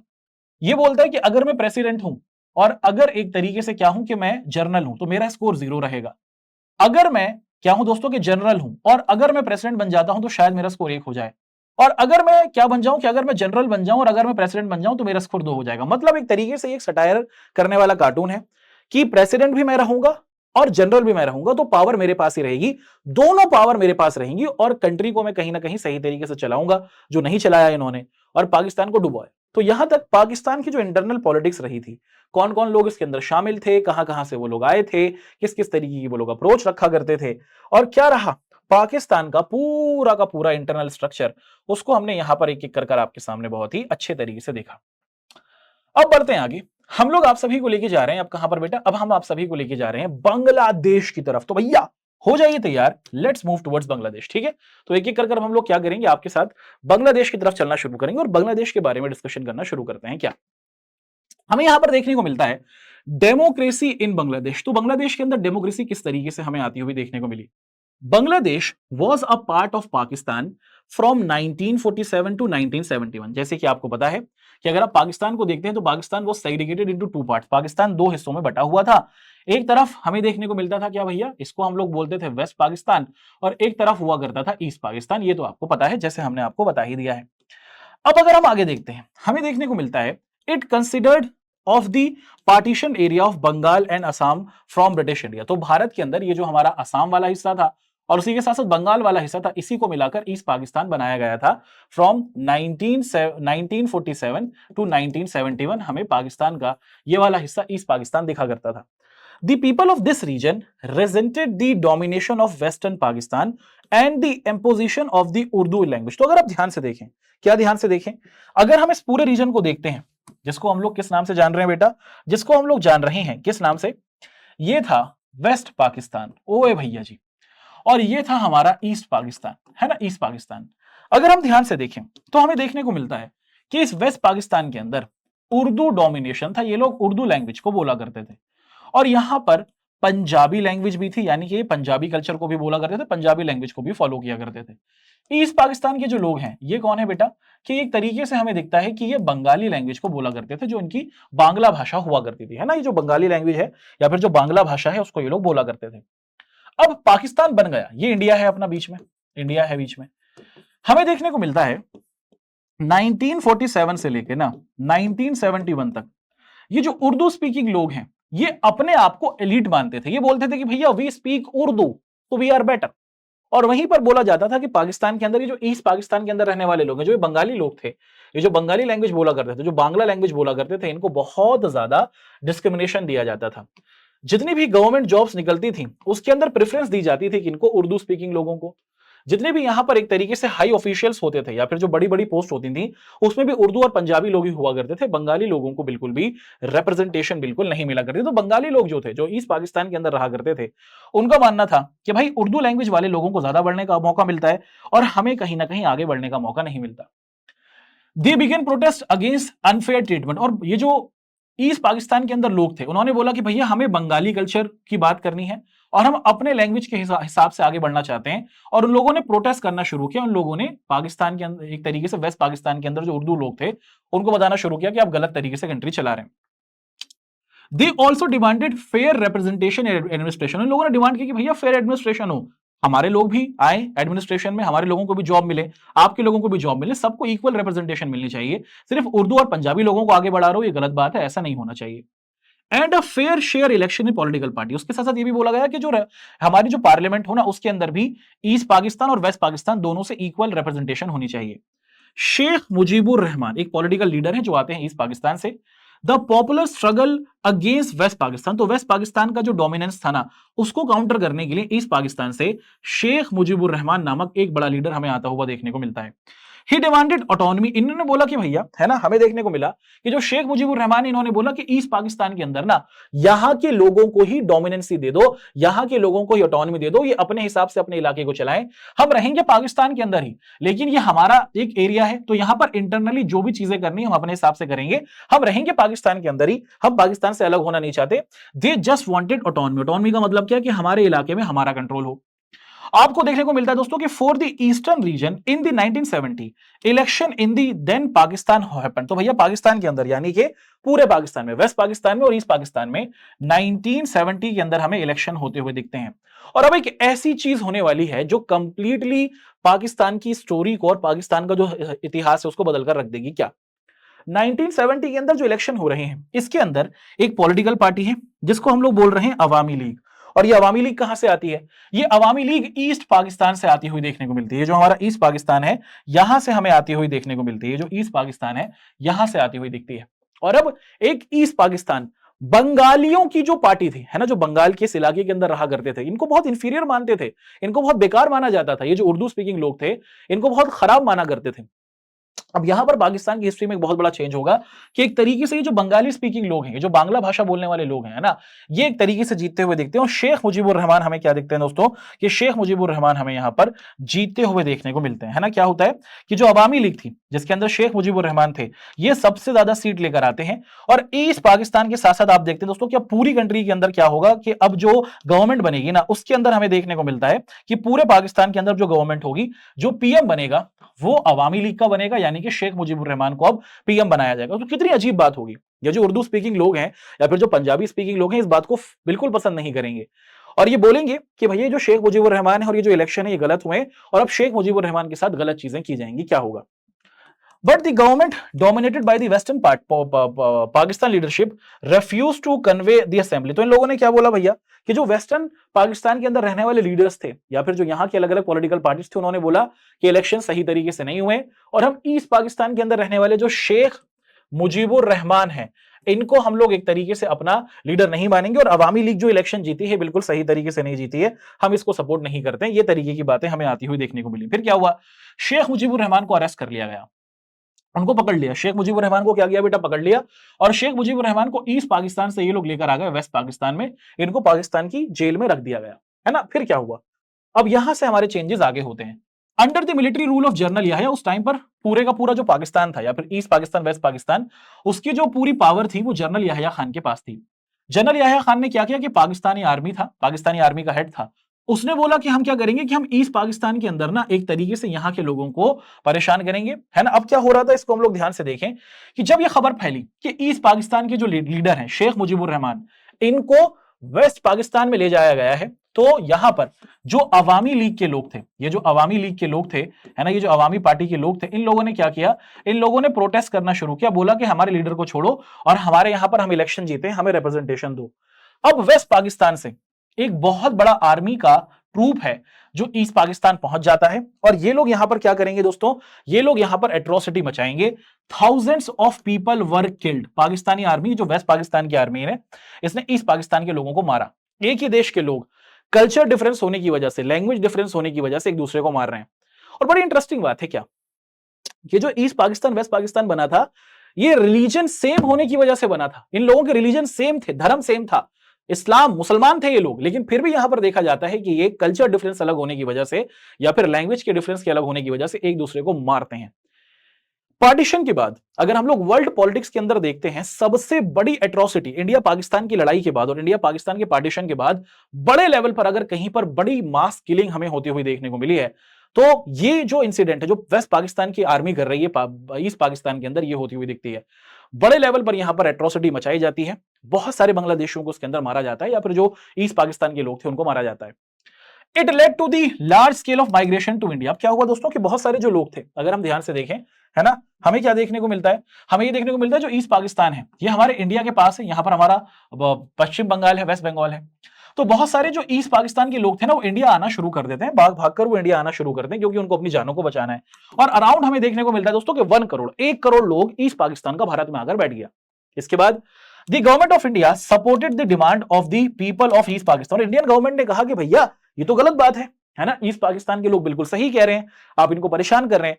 इंडियन गवर्नमेंट ने बोला कि हम ईस्ट पाकिस्तान का साथ देते हैं और ईस्ट पाकिस्तान के लोगों की जो डिमांड्स हैं हम उनको पूरे पूरे तौर पर कंप्लीट कराना चाहते हैं और इंडिपेंडेंस दिलाना चाहते हैं। हम चाहते हैं कि ईस्ट पाकिस्तान एक अलग कंट्री बन जाए, हम इनको फाइनेंशियली मदद करेंगे, पैसा देंगे और इनको मिलिट्री की देंगे, इनको ट्रेन भी करेंगे। This resulted in a war between India and Pakistan. इसी वजह से इंडिया पाकिस्तान के बीच में दिसंबर 1971 में हमें लड़ाई होती हुई देखने को मिली, जिसके अंदर हमें देखने को मिलता है कि जो पाकिस्तानी आर्मी थी, है ना, वो क्या करती है दोस्तों कि ये लोग ईस्ट पाकिस्तान के अंदर पहुंचते हैं और अराउंड हमें देखने को मिलता है एक और बड़ी इंटरेस्टिंग बात मैं आपको बताता हूं, जब भी वॉर लड़ी जाती है तो उस वॉर के अंदर हमें वॉर हीरोज देखने को मिलते हैं, है ना। और पाकिस्तान की अगर बात की जाती है तो पाकिस्तान के अंदर जो स्पेसिफिकली वहां के जो वॉर हीरोज हैं उनको जाना जाता है सरेंडर करने के लिए। ये बहुत बड़े मीम्स भी आपको आते हुए देखने को मिलते होंगे कि do not provoke Pakistan else they will surrender कि आप पाकिस्तान को परेशान मत करें वरना पाकिस्तान के लोग सरेंडर कर देते हैं। और ऐसा हुआ पाकिस्तान की तरफ से, वेस्ट पाकिस्तान की तरफ से हमें देखने को मिलता है कि एक बहुत बड़ा जो आर्मी का ट्रूप था जिसके अंदर हमें अराउंड 93,000 सोल्जर्स देखने को मिलते हैं। आपकी एनसीईआरटी बताती है 90,000, तो हम लोग 90,000 ही लेके चलेंगे, बट एक्चुअल नंबर 93,000 था। होता क्या है कि 90,000 के करीब जो पाकिस्तानी सोल्जर्स थे वो इस पाकिस्तान के अंदर मारकाट मचा रहे थे, बड़े लेवल पर यहां पर एट्रोसिटी मचा रहे थे। इंडियन आर्मी ने हमारे हमारे क्या थे दोस्तों कि हमारे इंडियन आर्मी ने एक तरीके से क्या किया, सैम मोनिक शाह जो थे, है ना, सैम मोनिक शाह, इनको दी लीड इंडियन आर्मी ने और इंदिरा गांधी जी ने।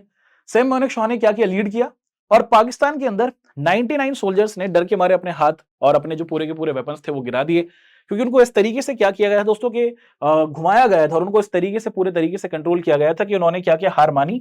और उसी के साथ साथ हमें देखने को मिलता है कि फिर यहां पर जो बांग्लादेश था उसको आजादी मिल जाती है और बांग्लादेश जो पहले ईस्ट पाकिस्तान था 1971 में हमें एक तरीके से क्या बनता हुआ दिखता है, हमें बांग्लादेश बनता हुआ दिखता है। बांग्लादेश बंद हो गया, लेकिन यहां के इंटरनल पॉलिटिक्स के अंदर क्या होता है भैया ये डिस्कस कर लेते हैं कि बांग्लादेश बंद हो गया है। अब यहां की इंटरनल पॉलिटिक्स के अंदर हमें क्या देखने को मिलता है, अगर हम लोग ध्यान से देखें तो हमें क्या देखने को मिलता है, हमें यहां पर देखने को मिलता है कि जो बांग्लादेश है drafted it's constitution declaring the faith, secularism, democracy and socialism. तो जैसा भारत था वैसा ही बांग्लादेश बनने की बात करता है और ये अपना एक डेमो क्या करते हैं, कॉन्स्टिट्यूशन बनाते हैं जिसमें वो सारे रिलीजन को साथ लेके चलने की, सबको आगे बढ़ाने की बात करते हैं।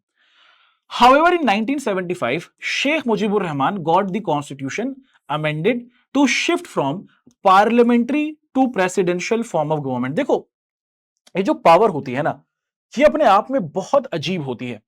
शेख मुजीबुर रहमान एक टाइम पर वेस्ट पाकिस्तान के लीडर से लड़ रहे थे। शेख मुजीबुर रहमान अब हमें देखने को मिलता है दोस्तों कि वो वेस्ट पाकिस्तान के उर्दू स्पीकिंग लीडर से बोल रहे थे कि तुमने हमें पावर नहीं दी है, तुम हमें दबा रहे हो, तुम पावर शेयर नहीं करते हो। लेकिन जब 1971 के बाद पाकिस्तान बांग्लादेश जो है वहां पर इलेक्शंस हुए, शेख मुजीबुर रहमान की जो अवामी लीग थी लोगों ने उन्हीं को वोट दिया, वो देश के एक तरीके से क्या बन गए, पीएम बन गए। अब फिर टाइम पूरा हुआ, 1975 का टाइम आया और अब 1975 के अंदर देश के अंदर इलेक्शंस होने की डिमांड हो रही है, लेकिन शेख मुजीबुर रहमान ने देश के कॉन्स्टिट्यूशन को ही बदल डाला और उन्होंने पार्लियामेंट को ही हटा दिया और एक तरीके से देश के अंदर प्रेसिडेंट पावर अप्रोच कर दी कि अब देश के अंदर जो हेड ऑफ द स्टेट होगा प्रेसिडेंट होगा और सारी पावर प्रेसिडेंट के पास होगी और खुद को प्रेसिडेंट बना लिया। He also abolish all party except Awami League, और ये भी बोल दिया कि अब देश के अंदर कोई पॉलिटिकल पार्टी नहीं होगी, अब देश के अंदर सिर्फ अवामी लीग ही होगी और हम ही इस देश के अंदर इलेक्शंस कराएंगे। देखो पावर होती ही ऐसी है कि once you get power you do not want to leave it. अगर आपके पास एक बार पावर आ जाती है तो आप उसको छोड़ना नहीं चाहते हैं। और शेख मुजीबुर रहमान ने यहां पर बहुत बड़ी गलती कर दी कि उन्होंने किसी और पॉलिटिकल पार्टी को बांग्लादेश के अंदर रहने नहीं दिया और उन्होंने पार्लियामेंट को हटाकर प्रेसिडेंट फॉर्म ऑफ गवर्नमेंट को स्टैब्लिश किया। This led to a conflict and tension. अब देश के अंदर बांग्लादेशी लोग जो है उनमें गुस्सा आ गया। इन ड्रामेटिक एंड ट्रेजिक डेवलपमेंट, एक बहुत ही ट्रेजिक डेवलपमेंट होती है जिसके अंदर इनको असैसिनेटेड कर दिया जाता है, इनको मार दिया जाता है ना। पाकिस्तान की सॉरी बांग्लादेश के एक तरीके से फादर फिगर जिन्होंने बांग्लादेश की स्टैब्लिशमेंट कराई है, उसको आजादी दिलाई है, उनको बांग्लादेश की ही आर्मी के जरिए मार दिया जाता है 1975 में, अगस्त 1975 में। और किस तारीख को? 15 अगस्त के आसपास, 15 अगस्त के दिन ही जब भारत आजादी का दिवस मना रहा था तो शेख मुजीबुर रहमान को शूट कर दिया गया था। The new military rule. अब बांग्लादेश के अंदर क्या हुआ दोस्तों कि एक तरीके से शेख मुजीबुर रहमान को मार दिया गया, उनकी पूरी फैमिली को मार दिया गया। शेख मुजीबुर रहमान की 2 बेटियां हुआ करती थी, शेख हसीना उनका नाम था, उस टाइम जर्मनी में पढ़ रही थी, बाद में वो वापस आकर बांग्लादेश की पीएम बनती हैं। उनको भी अभी 2 साल पहले देश से बाहर भगा दिया है बांग्लादेशी लोगों ने, बच्चों ने। अच्छा, अब 1975 के अंदर हमें ये देखने को मिलता है कि पाकिस्तान, ये जो बांग्लादेश था, हमें ये देखने को मिलता है कि बांग्लादेश के अंदर जो शेख मुजीबुर रहमान है उनको मार दिया गया है। और अब दी न्यू मिलिट्री रूलर जिया उर रहमान हमें आते हुए देखने को मिलते हैं, his own Bangladesh national party. तो एक नई पार्टी बनती है जिसको हम लोग किस नाम से जानते हैं? जिसको हम लोग BNP के नाम से जानते हैं, बांग्लादेश नेशनल पार्टी। और ये लोग इलेक्शन जीत जाते हैं। और ये जो आए थे जियाउर रहमान, जो एक तरीके से पहले मिलिट्री रूल थे, इनको भी असैसिनेटेड कर दिया जाता है, इनको भी मार दिया जाता है। एक दूसरे क्या है दोस्तों कि हमें देखता है दोस्तों कि एक दूसरे लीडर के जरिए, जिनका नाम है, जो दूसरे मिलिट्री हेड थे, जिनका नाम था जनरल HM इरशाद। तो जनरल HM इरशाद जो थे वो क्या करते हैं कि एक तरीके से ना, ये हमें देखने को मिलता है दोस्तों कि यहां पर जो हमारे जियाउर रहमान थे जो आए थे, इनको मार दिया जाता है, इनको असैसिनेटेड कर दिया जाता है। The people of Bangladesh soon rose in support of demanded democracy, है ना। तो यहां पर अगर आप ध्यान से देखिए, क्या यहां पर अगर आप ध्यान से देखेंगे तो आपको समझ में आएगा। एक बार जल्दी से हम लोग देख लेते हैं। 1971 से लेकर 1975 तक हमें देखने को मिलता है कि अवामी लीग, है ना, अवामी लीग, और उसी के साथ साथ हम देखते हैं दोस्तों कि शेख मुजीबुर रहमान देश को संभाल रहे हैं, देश के पीएम है। 1975 में अगस्त के महीने में शेख मुजीबुर रहमान को मार दिया गया है, असैसिनेटेड हो गए हैं। फिर उसके बाद 1975 के बाद हमें बांग्लादेश नेशनल पार्टी आती हुई देखने को मिलती है और जनरल जिया उर रहमान जो हैं वो क्या बनते हैं बेटा कि वो यहां के एक तरीके से पीएम बनते हैं। फिर भाई साहब को भी, जनरल जिया उर रहमान को भी क्या कर दिया जाता है? असैसिनेटेड कर दिया जाता है, इनको भी मार दिया जाता है। ही गॉट ऑल्सो किल, इनको भी मार देते हैं। और कौन मारते हैं भैया? इसको मार देता है जनरल HM इरशाद। और ये जो जनरल HM इरशाद है, ये क्या करता है कि ये अपने पास पावर कर लेता है। लेकिन धीरे धीरे डेमोक्रेसी की यहाँ पर डिमांड उठनी शुरू होती है। Students were in the forefront, और बहुत सारे जो स्टूडेंट्स थे वो डिमांड करते हैं कि हमें आजादी चाहिए। HM इरशाद क्या है दोस्तों कि एक तरीके से अलाउ करता है कि पुलिस क्या करे दोस्तों कि एक तरीके से ना लोगों को और बच्चों को हटाना शुरू करे। He was later elected as a president for 5 years। बाद में वो क्या होते हैं दोस्तों कि 5 साल के लिए प्रेसिडेंट भी बनते हैं। मास पब्लिक प्रोटेस्ट मेड इरशाद स्टेप डाउन, और एक तरीके से लोगों का बोलना था कि जो इलेक्शन हुए वो रिग्ड थे, वो गलत थे, और इनके खिलाफ पब्लिक आती है 1990 में। इलेक्शंस वर हेल्ड इन 1991, दोबारा से इलेक्शंस होते हैं बांग्लादेश के अंदर 1991 में। Since then the representative democracy based multiple, तो बांग्लादेश के अंदर 1991 से इन्होंने अपने कॉन्स्टिट्यूशन को थोड़ा रिफॉर्म किया, यहां पर मल्टीपल पार्टी सिस्टम आना शुरू हुआ, और तब से बांग्लादेश क्या करता आ रहा है दोस्तों कि तब से बांग्लादेश अपने आप को एक अच्छे तरीके से आगे बढ़ाता आ रहा है। तो जब HM इरशाद को हटाया जा रहा था, और उसी के साथ साथ यहां पर देखने को मिलता है कि जो 1975 और 71 के आसपास का टेन्योर है, उसमें बांग्लादेश की जो यूनिवर्सिटी है वहां का एक सिनेरियो है जहां पर बच्चों के दर्द को दिखाया गया है बांग्ला लैंग्वेज के अंदर। यहां पर हम लोग इस पॉइंट को, इस पूरी एट्रोसिटी को देख पा रहे हैं। तो अब तक हमने पाकिस्तान के जो इंटरनल पॉलिटिक्स थे उसको बहुत अच्छे तरीके से पढ़ा, और अब तक हम लोग आप सभी के साथ जो एक तरीके से बांग्लादेश की एस्टेब्लिशमेंट थी और बांग्लादेश किस तरीके से बना, उसके सारे पॉइंट्स को समझ चुके हैं। अब बढ़ते हैं आगे, और यहां से हम लोग आपके साथ नेपाल की जो बातें होती हैं उसको समझते हैं। तो चलिए साथियों, यहां से हम लोग आगे बढ़ते हैं और अब डिस्कशन कर लेते हैं नेपाल के बारे में, और नेपाल की जो पूरी की पूरी इंटरनल पॉलिटिक्स रही है वो कैसी रही है उसको हम लोग समझते हैं। सबसे पहले हमारी जो हेडिंग है हमें यहां पर देखने को मिलती है, उसे हम लोग यहां पर बहुत अच्छे तरीके से देखते हैं। क्या भैया यहां पर हम लोग बात कर रहे हैं monarchy and democracy in Nepal, यानी कि नेपाल के अंदर हमें मोनार्की भी देखने को मिलती है, यानी कि यहां पर एक किंग है, और उसी के साथ साथ यहां पर हमें डेमोक्रेसी की भी स्टेब्लिशमेंट होती हुई दिखती है। इस कंट्री के अंदर डेमोक्रेसी भी आती है। भैया है क्या, ये देखते हैं। Nepal was a Hindu kingdom in the past and then was a constitutional monarchy in the modern period for many years. तो शुरुआत में जो नेपाल था वो एक हिंदू किंगडम रहा था, यहां पर हिंदू किंग्स थे और कंट्री के अंदर ज्यादातर हिंदू रिलीजन के फॉलोअर्स थे। बाद में हमें देखने को मिलता है कि नेपाल के अंदर कॉन्स्टिट्यूशनल मोनार्की आती है मॉडर्न टाइम में, और यहां पर मॉडर्न टाइम का मतलब है 1990s में। और बहुत लंबे टाइम तक नेपाल के अंदर यही कॉन्स्टिट्यूशनल मोनार्की चलती है कि देश में कॉन्स्टिट्यूशन भी है और देश के अंदर हमें किंग भी देखने को मिलता है। यही पूरा का पूरा कॉन्सेप्ट नेपाल के अंदर था।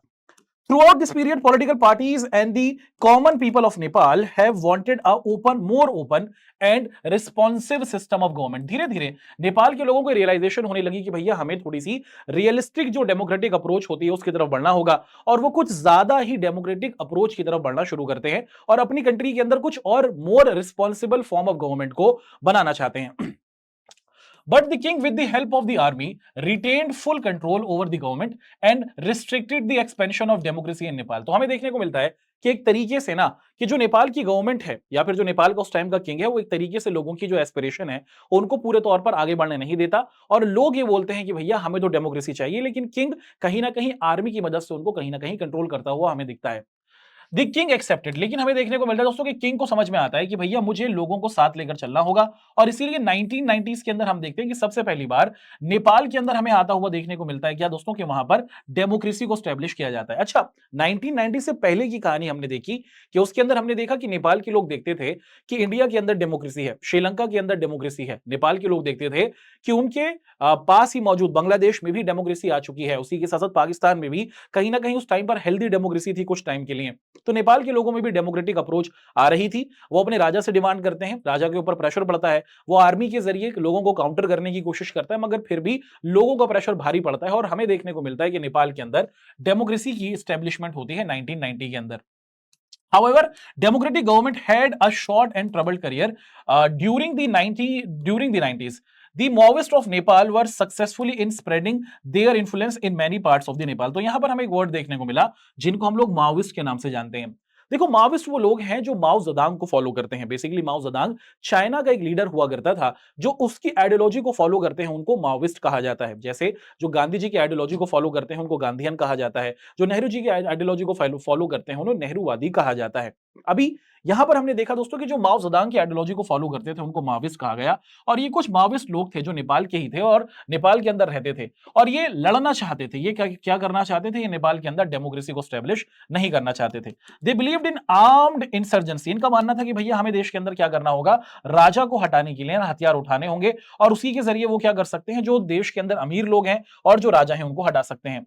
This led to a violent conflict between the Maoist guerrillas and the armed forces, और उसकी वजह से हमें देखने को मिला कि नेपाल के अंदर जो राजा है उसकी जो फोर्स है और जो ये माओइस्ट लोग हैं उनके अंदर गुरिल्ला वॉर चलती है, यानी कि एक दूसरे पर ये छिपकर हमले करते हैं। For some time, there was a triangular conflict among the Maoist forces and a democratic and the king. तो यहां पर हमें देखने को मिला कि जो पूरा का पूरा नेपाल है वहां पर तीन तरीके के स्ट्रगल होते हुए देखने को मिलते हैं। एक जो ग्रुप है वो डेमोक्रेसी को चाहता है, एक जो ग्रुप है वो किंग को चाहता है, और एक जो ग्रुप है वो माओइस्ट लोग हैं जो अपने पास पावर को लेना चाहते हैं। तो तीन अलग अलग पावर स्ट्रगल के ग्रुप हमें यहां पर नेपाल के अंदर शुरुआती टाइम ड्यूरेशन में आते हुए देखने को मिलते हैं। अब हमें देखने को मिलता है दोस्तों कि in 2002 the king abolish the parliament and dismissed the government, thus ending the. तो भैया क्या हुआ कि 1990 के अंदर यहां पर हमने देख लिया था कि एक तरीके से मोनार्की तो बन गई थी, कॉन्स्टिट्यूशनल मोनार्की बन गई थी, और धीरे धीरे यहां पर पावर का स्ट्रगल चल रहा था। कुछ लोग डेमोक्रेसी को पसंद करते थे, कुछ लोग किंग के साथ थे और कुछ लोग पूरे पूरे तौर पर माओइस्ट थे। लेकिन साल 2002 के अंदर ना एक नया किंग आता है, और ये जो भाई साहब नया किंग है ना, ये क्या करता है दोस्तों कि ये डेमोक्रेसी को बिल्कुल खत्म करता है और सारी पावर अपने पास यानी कि किंग के पास कर देता है। टाइम आता है अप्रैल 2006 का। देवर मैसिव, आप देखते हैं दोस्तों कि एक तरीके से आउटरेजियस, लोग बहुत ज्यादा गुस्से होते हैं और पूरी कंट्री के अंदर डेमोक्रेसी को स्टैब्लिश करने के लिए प्रोटेस्ट होते हुए दिखते हैं। Pro democracy forces arrived at their first major victory, और जो लोग डेमोक्रेसी को स्टैब्लिश करना चाह रहे थे, देश को लोकतांत्रिक देश बनाना चाह रहे थे, वो सक्सेसफुल भी होते हैं। When the king was forced to restore, आप देखते हैं दोस्तों कि जो किंग था उसको बोला जाता है कि तुम दोबारा से जो पार्लियामेंट तुमने हटाई है उसको दोबारा से स्टैब्लिश करो, और उसी के साथ साथ यहां पर क्या किया जाता है दोस्तों कि चीजों को हम लोग आगे बढ़ते हुए देखते हैं। फिर 2002 में जो किंग था ना, उसने क्या किया था कि देश की पार्लियामेंट को हटा दिया था, देश के पीएम को हटा दिया था, देश के कॉन्स्टिट्यूशन को हटा दिया था और सारी पावर खुद के पास कर ली थी। लेकिन हमें देखने को मिलता है कि 2006 में पब्लिक का प्रेशर पड़ता है और पब्लिक के प्रेशर में आकर जो किंग है ना, वो एक तरीके से सारी की सारी चीजों को छोड़ देता है। The largely non violent movement was led by the 7 party alliance. याद रखिएगा, एक ग्रुप बनता है जिसे हम लोग एसपीए के नाम से जानते हैं, जिसका मतलब है 7 पार्टी अलायंस। इसके अंदर माओवादिस्ट लोग भी शामिल होते हैं और इसी के साथ साथ बहुत सारे सोशल वर्कर्स और 7 अलग अलग जो पार्टीज थी नेपाल की, वो उसके अंदर शामिल होती हैं। नेपाली's transition to democracy is almost complete. Nepal has undergone a unique movement and its history become and formed a constitution assembly. तो नेपाल के अंदर क्या हुआ दोस्तों कि एक तरीके से साल 2006 के बाद से ही ये कंट्री पूरी डेमोक्रेटिक होती हुई हमें दिखती है। और इसके साथ साथ हम देखते हैं दोस्तों कि नेपाल ने भी फिर अपना क्या किया कि एक तरीके से अपना कॉन्स्टिट्यूशन फ्रेम करना शुरू किया। और नेपाल का जो ये कॉन्स्टिट्यूशन है, इसको अगर हम लोग ध्यान से देखें दोस्तों कि some section in Nepal thought that the nominal monarchy was necessary. लेकिन कुछ लोगों का नेपाल के अंदर ये मानना रहा है कि थोड़ी बहुत पावर ना हमें अपने राजा को देनी ही चाहिए। और इसके साथ साथ यहां पर भी कुछ इस तरीके के थॉट्स हमें आते हुए दिखते हैं। The Maoist group agreed to suspend armed struggle. और जो माओविस्ट लोग हैं उन्होंने एक तरीके से हथियार उठाने छोड़ दिए हैं। They wanted to constitution to include the radical programs to social. और वहीं पर जो माओविस्ट लोग हैं उनका बोलना है कि जो देश के अंदर कॉन्स्टिट्यूशन हो, जो देश का संविधान बनाया जाए, उसमें गरीबों का ध्यान बहुत से ज्यादा रखा जाए। All the parties in SPA did not agree with the programs. मगर सारी पॉलिटिकल पार्टीज जो थी एसपीए के अंदर, वो इन सारे प्रोग्राम्स को लेकर जो माओविस्ट रख रहे थे उन पर अग्री नहीं थी। The Maoist and some other political groups were also deeply suspicious of Indian government and it role in the future. तो यहां पर हम देखते हैं कि जो इंडियन गवर्नमेंट था उसको लेकर इनका मानना था कि इंडियन गवर्नमेंट इनकी कंट्री के अंदर स्टेबिलिटी नहीं आने देगी। और इसीलिए आप देखते हैं दोस्तों कि Nepal became a democratic country साल 2008 में नेपाल कंप्लीटली डेमोक्रेटिक कंट्री बनता है।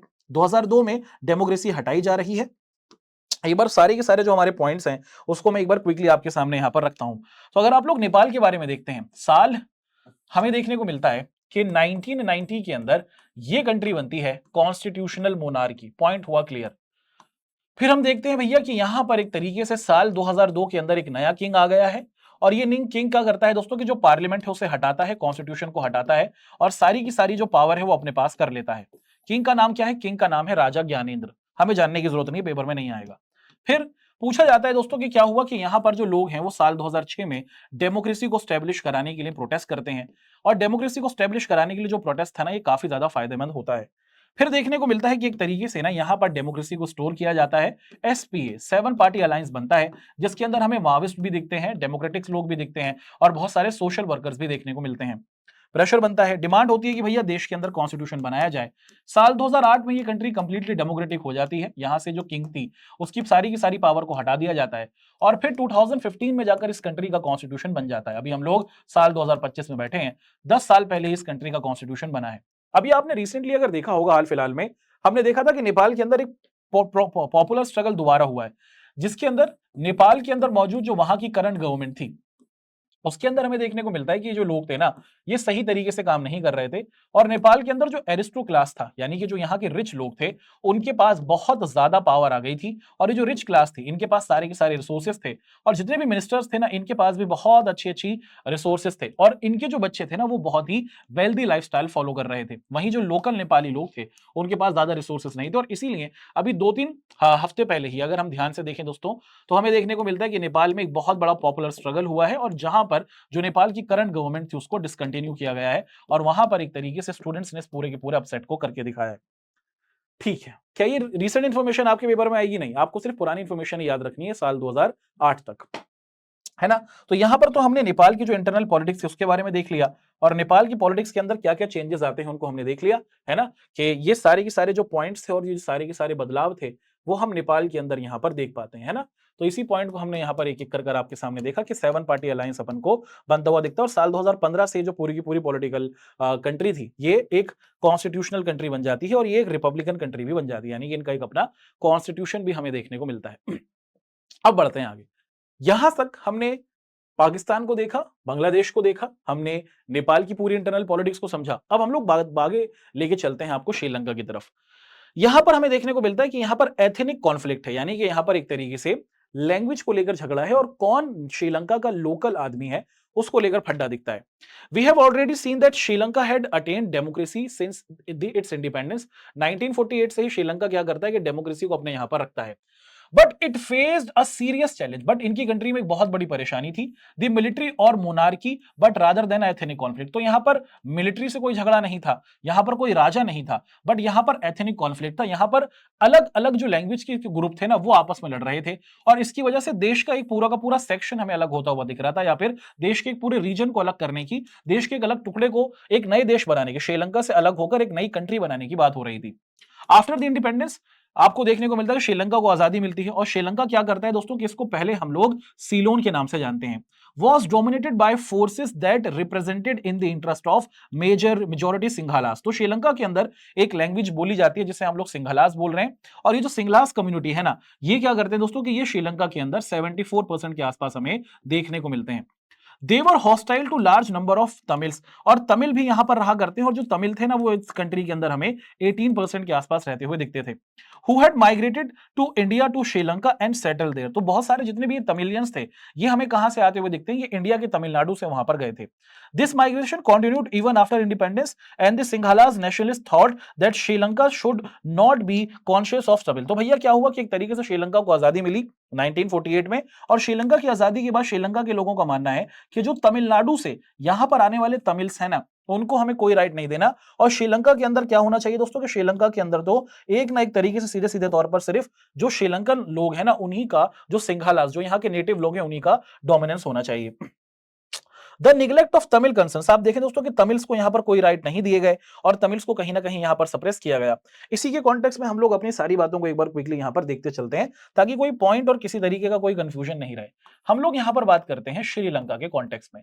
भैया श्रीलंका क्या है कि इंडिया के ही पास एक छोटी सी कंट्री है, एक आइलैंड वाली कंट्री है, चार तरफ से ये हमें पानी के तौर पर घिरा हुआ देखने को मिलता है। अगर आप श्रीलंका के अंदर देखें तो यहां पर एक बहुत बड़ा मेजर पॉलिटिकल डेवलपमेंट जो होता है, क्या 1948 के अंदर ये कंट्री आजाद हो रही है, और इस कंट्री के अंदर आप देखें दोस्तों कि यहां पर लार्जली दो हमें ग्रुप्स देखने को मिलते हैं। एक है सिंघालास जो यहाँ के नेटिव लोग हैं, यानी कि वो हमेशा से यहां पर रहते आ रहे हैं। These are the native people. Native people का मतलब है कि यहाँ के मूल निवासी हैं, यहीं पर ये लोग रह रहे हैं। दूसरे हैं हमारे तमिल्स, और ये जो तमिल्स है ना ये क्या है भैया, अगर हम ध्यान से देखें कि तमिल्स भारत की तमिलनाडु से श्रीलंका के अंदर गए हैं। अब हुआ ये कि श्रीलंका के अंदर ना ये जो सिंघालास लोग थे जिनकी पॉपुलेशन 74 के आसपास थी, ये क्या करते हैं, ये अपनी गवर्नमेंट को फॉर्म करना चाहते हैं। They would want to remain in power, और ये पावर में रहना चाहते हैं, ये चाहते हैं कि पावर इनके पास ही रहे। इसी पॉइंट को लेकर हमें देखने को मिलता है कि श्रीलंका के अंदर 1956 के अंदर एक लॉ बनाया जाता है, और इस लॉ के अंदर क्या किया जाता है दोस्तों कि एक तरीके से जो सारी की सारी पावर थी ना वो किनको दे दी जाती है, सिंगलाज लोगों को दे दी जाती है।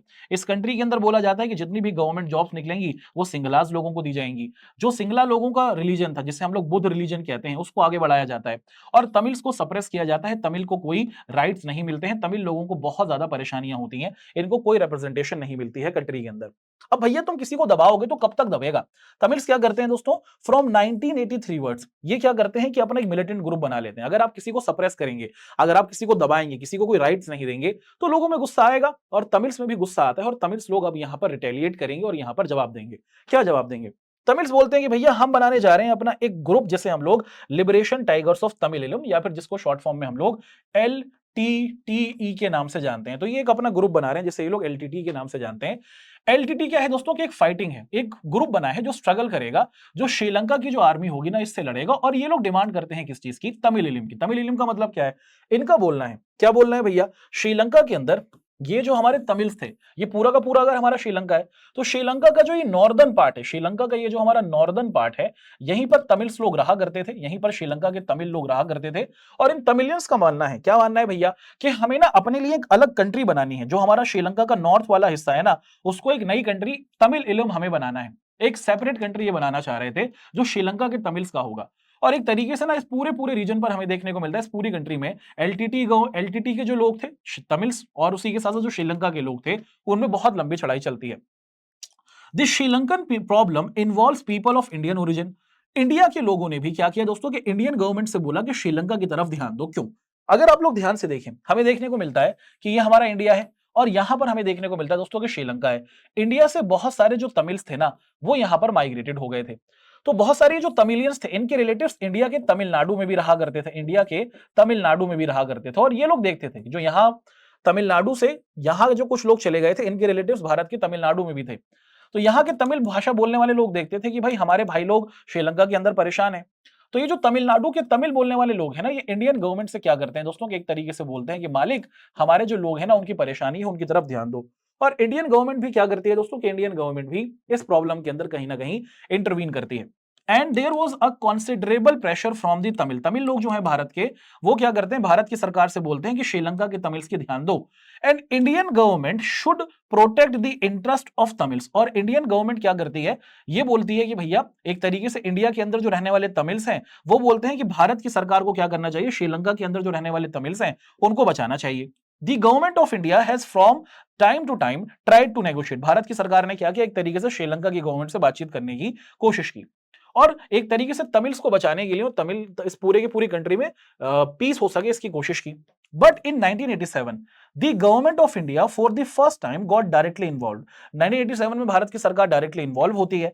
The Sri Lanka Tamil question, India signed an accord with Sri Lanka and sent troop, तो भारत की सरकार क्या करती है, श्रीलंकन गवर्नमेंट से एक अकॉर्ड साइन करती है, एक अग्रीमेंट साइन करती है, जिसमें भारत की तरफ से, हमारी आर्मी की तरफ से एक ट्रूप यानी कि कुछ आर्मी के हमारे जो सोल्जर्स हैं वो हमें यहां पर जाते हुए देखने को मिलते हैं। अब इस पूरे सिचुएशन में हम यहां पर क्या देखते हैं दोस्तों कि ये जो पूरी की पूरी सिचुएशन है ना, ये थोड़ी सी हमें कैसी होती हुई दिखती है, ये थोड़ी सी हमें आउट ऑफ कंट्रोल भी होते हुए देखने को मिल जाती है। क्या होता है इसके अंदर, अगर हम लोग ध्यान से देखें, हम देखते हैं कि 1987 के अंदर बहुत सारे जो हमारे आर्मी के सोल्जर्स हैं वो जाते हैं और ये बनाते हैं IPKF, है ना, इंडियन पीस कीपिंग फोर्स इसे कहा जाता है। और ये जो हमारा IPKF है, इंडियन पीस कीपिंग फोर्स जो है, ये पहुंचती है श्रीलंका के अंदर, है ना। अब इसको हम लोग यहां पर अच्छे तरीके से समझने की कोशिश करते हैं क्या कि 1987 में भारत की सरकार ने क्या किया दोस्तों कि यहां पर ना श्रीलंका के अंदर इंटरवीन करना शुरू किया है, और श्रीलंका के अंदर एक तरीके से भारत की सरकार ने अपने लोगों को भेज दिया है। और एक तरीके से ये बोला जा रहा है कि भारत की जो सरकार होगी वो श्रीलंका के लोगों से कुछ ना कुछ पॉइंट्स को डिस्कस करेगी। तो चलिए यहां से हम लोग अपने इस पूरे के पूरे श्रीलंका का जो स्ट्रक्चर था उसको यहां पर अच्छे तरीके से एक बार समझ लेते हैं। तो हम यहां पर देखते हैं दोस्तों कि इंडियन ने ना, हमारी जो इंडियन गवर्नमेंट है, उसने श्रीलंका के अंदर अपने पहले इंटरवेंशन को किया, यानी कि श्रीलंका के अंदर अब डायरेक्टली हमारी इंडियन गवर्नमेंट इन्वॉल्व हो गई है। और यहां पर भेजा जाता है क्या, IPKF, बोले तो Indian peace keeping force, Bharat की सरकार से हमारे लगभग 2 से 3 हजार के करीब जो हमारे सोल्जर्स हैं वो श्रीलंका भेजे जा रहे हैं। अब हुआ क्या, इनको जिम्मेदारी दी जाती है कि श्रीलंका के अंदर जाओ और यहां पर पीस को स्टोर करो, यानी कि यहां पे लोगों को एक तरीके से शांत करके रखो, लड़ाई झगड़े ना चले और तमिल्स को बचाओ। अब हमारे इंडिया की जो इंडियन पीस कीपिंग फोर्स यहां पर पहुंच गई है, और यहां पर ना सिचुएशन बहुत ज्यादा हमें खराब होते हुए देखने को मिलती है। क्या, श्रीलंका के अंदर जो यहाँ के लोकल श्रीलंकन्स हैं, जो श्रीलंका के अंदर यहाँ के सिंघालीज लोग हैं, जो सिंगली लैंग्वेज बोलते हैं वो, और उसी के साथ साथ श्रीलंका के अंदर जो यहाँ के तमिल लैंग्वेज बोलने वाले लोग हैं ना, उनके बीच में इंडियन पीस कीपिंग फोर्स पहुंच चुकी है। होता क्या है कि अचानक एक तरीके से हमें देखने को मिलता है कि अटैक हो जाता है। इंडियन गवर्नमेंट, हमारे जो सोल्जर्स हैं वो तमिल लोगों को, LTT के जो लोग हैं, LTTE के लोग, इनको रोकने की कोशिश कर रहे हैं, और श्रीलंकन की जो गवर्नमेंट है इनके बीच में नेगोशिएशन करने की कोशिश कर रहे हैं। ये पॉइंट हमने देखा। अचानक से चीजें ऐसी एस्केलेट हो जाती हैं जिसके बारे में किसी ने सोचा भी नहीं था। कैसे होती हैं, हमें देखने को मिलता है कि एक तरीके से अटैक होता है, और इस अटैक के अंदर हमें देखने को मिलता है कि जो तमिल लोग थे या फिर जो LTT के ये जो लोग थे, इनको लगता है कि IPKF ने और श्रीलंकन गवर्नमेंट ने मिलकर क्या किया है, एक तरीके से तमिल्स पर अटैक किया है और LTT पर अटैक किया है। और वहीं पर देखा जाता है दोस्तों कि अब ये जो हमारे सोल्जर्स थे, इनके लिए सिचुएशन बहुत ज्यादा खराब हो गई, क्योंकि ये दूसरी कंट्री में है, और ये जिनको बचाने के लिए गए थे अब वही इनको अब दुश्मन बना बैठे हैं। फिर हमें देखने को मिला दोस्तों कि जो श्रीलंका के अंदर रहने वाले सिंगलीज थे ना, उनका बोलना था कि ये जो इंडिया है ये यहाँ पर क्या कर रही है, तो हमारा इंटरनल मैटर है, ये बाहर की एक कंट्री क्या कर रही है। और यहाँ पर इंडियन पीस कीपिंग फोर्स के लिए अपनी जो यहाँ पर क्या थे दोस्तों की जो सिचुएशन थी ना, वो बहुत ज्यादा खराब हो गई। इंडियन गवर्नमेंट को इंटरवीन करना पड़ा। 1989 के अंदर हमें देखने को मिलता है कि जो हमारे सोल्जर्स थे, इंडिया इससे अपने आप को वॉकआउट कर लेता है। इसके बाद भी बहुत सारी जो और कंट्रीज हैं, जैसे अगर हम बात करते हैं दोस्तों कि जो बहुत सारी हमारी स्कैंडिनेवियन कंट्रीज हैं, उन लोगों ने क्या किया कि श्रीलंका के अंदर मौजूद जितने भी आपको दिखते हैं दोस्तों कि जो ये झगड़े हैं, जो सिंगलीज लोग हैं और जो तमिल्स हैं, इनके बीच में चीजों को नेगोशिएट करने की कोशिश की। टाइम गुजरता चला गया और टाइम आया साल 2009 का, और साल 2009 में हमें देखने को मिलता है दोस्तों कि जो LTT ग्रुप है इसको कंप्लीटली वैनिश किया जाता है, और 2009 के कंप्लीटली वैनिश हो जाने के बाद से श्रीलंका अब कंप्लीटली डेमोक्रेटिक है। यहां पर हमें सिंगलीज और तमिल्स अब मिलते हुए और आराम से रहते हुए देखने को मिल रहे हैं। तो यहां तक तो हमने इंडिया के आसपास मौजूद जो हमारी डिफरेंट कंट्रीज रही हैं, इनके साथ इनकी जो इंटरनल पॉलिटिक्स थी ना, उनको एक एक कर देख लिया। अब भारत का इन कंट्रीज से कैसा रिश्ता है, हमारा प्यारा भारत इन कंट्रीज से किस तरीके से रिलेशंस को शेयर करता है, भारत के इन कंट्रीज से किस किस तरीके से रिलेशंस आ रही हैं और किस किस तरीके से रिश्ते रहे हैं, उनको हम लोग यहां पर देखते हैं।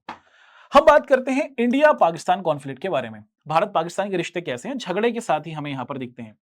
Let us now move to the domestic politics and take to some of the areas of conflict। तो भैया इन कंट्रीज की डोमेस्टिक पॉलिटिक्स को तो हमने समझ लिया कि कैसे चलाते हैं। अब इंटरनेशनल लेवल पर भारत के रिश्ते के किस तरीके से रहे हैं उसको हम लोग यहां पर एक एक करके डिस्कस करना शुरू करते हैं। सबसे पहले हमें देखने को मिलता है कि the post cold war era, post cold war era का मतलब क्या है कि 1991 के बाद की अगर हम बात करते हैं तो इस टाइम ड्यूरेशन में हमें देखने को मिलता है दोस्तों कि जो इंडिया पाकिस्तान के बीच में कॉन्फ्लिक्ट्स है ना, वो बढ़ते ही रहे हैं और बढ़ते ही जा रहे हैं।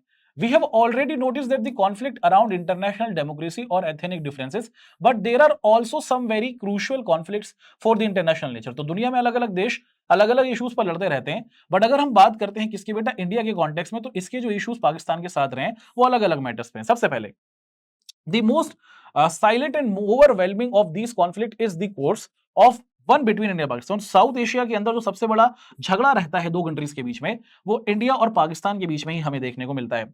सून आफ्टर द पार्टीशन, आजादी मिलने के बाद ही 1947 के बाद ही जब भारत से पाकिस्तान अलग हो गया, देयर वर टू कंट्रीज, है ना, और ये दोनों कंट्रीज एक दूसरे के साथ ही शुरुआत में थी, बाद में अलग हुई। इंडिया पाकिस्तान झगड़ा कर लेते हैं किस बात पर कि भैया कश्मीर किसका होगा। Pakistani government claim that Kashmir belong to it, Pakistani government ने बोला कि भैया कश्मीर तो हमारा है। And wars between India and Pakistan 1947 to 48, तो आजादी के एक साल के बाद ही इंडिया पाकिस्तान झगड़ा कर लेते हैं और यहां पर हमें दिखता है कि इंडियन आर्मी जीतती है। फिर in 1965 failed to settle the matter, और 1965 में भी एक वॉर होती है जिसकी वजह से इन दोनों कंट्रीज के बीच में टेंशन बढ़ती है। The 1947-48 war resulted in the division of provinces in Pakistan occupied। तो क्या हुआ, हमें यहां पर देखने को मिलता है, अगर हम लोग यहां पर ध्यान से देखें कि जब 1947 और 48 की बात हम लोग देखते हैं, 1947 और 48 की बात हम लोग देखते हैं कि जो हमारा पूरा का पूरा जम्मू एंड कश्मीर है, जिसे हम लोग JNK के नाम से जानते हैं, हमें देखने को मिलता है कि जो पाकिस्तानी जो ट्रूप्स थे या फिर जो पाकिस्तानी कुछ हमारे इन्फ्लट्रेटर्स थे, वो आ जाते हैं कहां पर, कश्मीर के कुछ हिस्से में, और ये यहां पर क्या करते हैं, इस एरिया को इंडिया से छीन लेते हैं। यूनाइटेड नेशंस इंटरवीन करता है इस मैटर के अंदर, और ये बोल दिया जाता है कि जो जहां पर है अब वो उस एरिया में रुक जाए और वो उनका हो गया।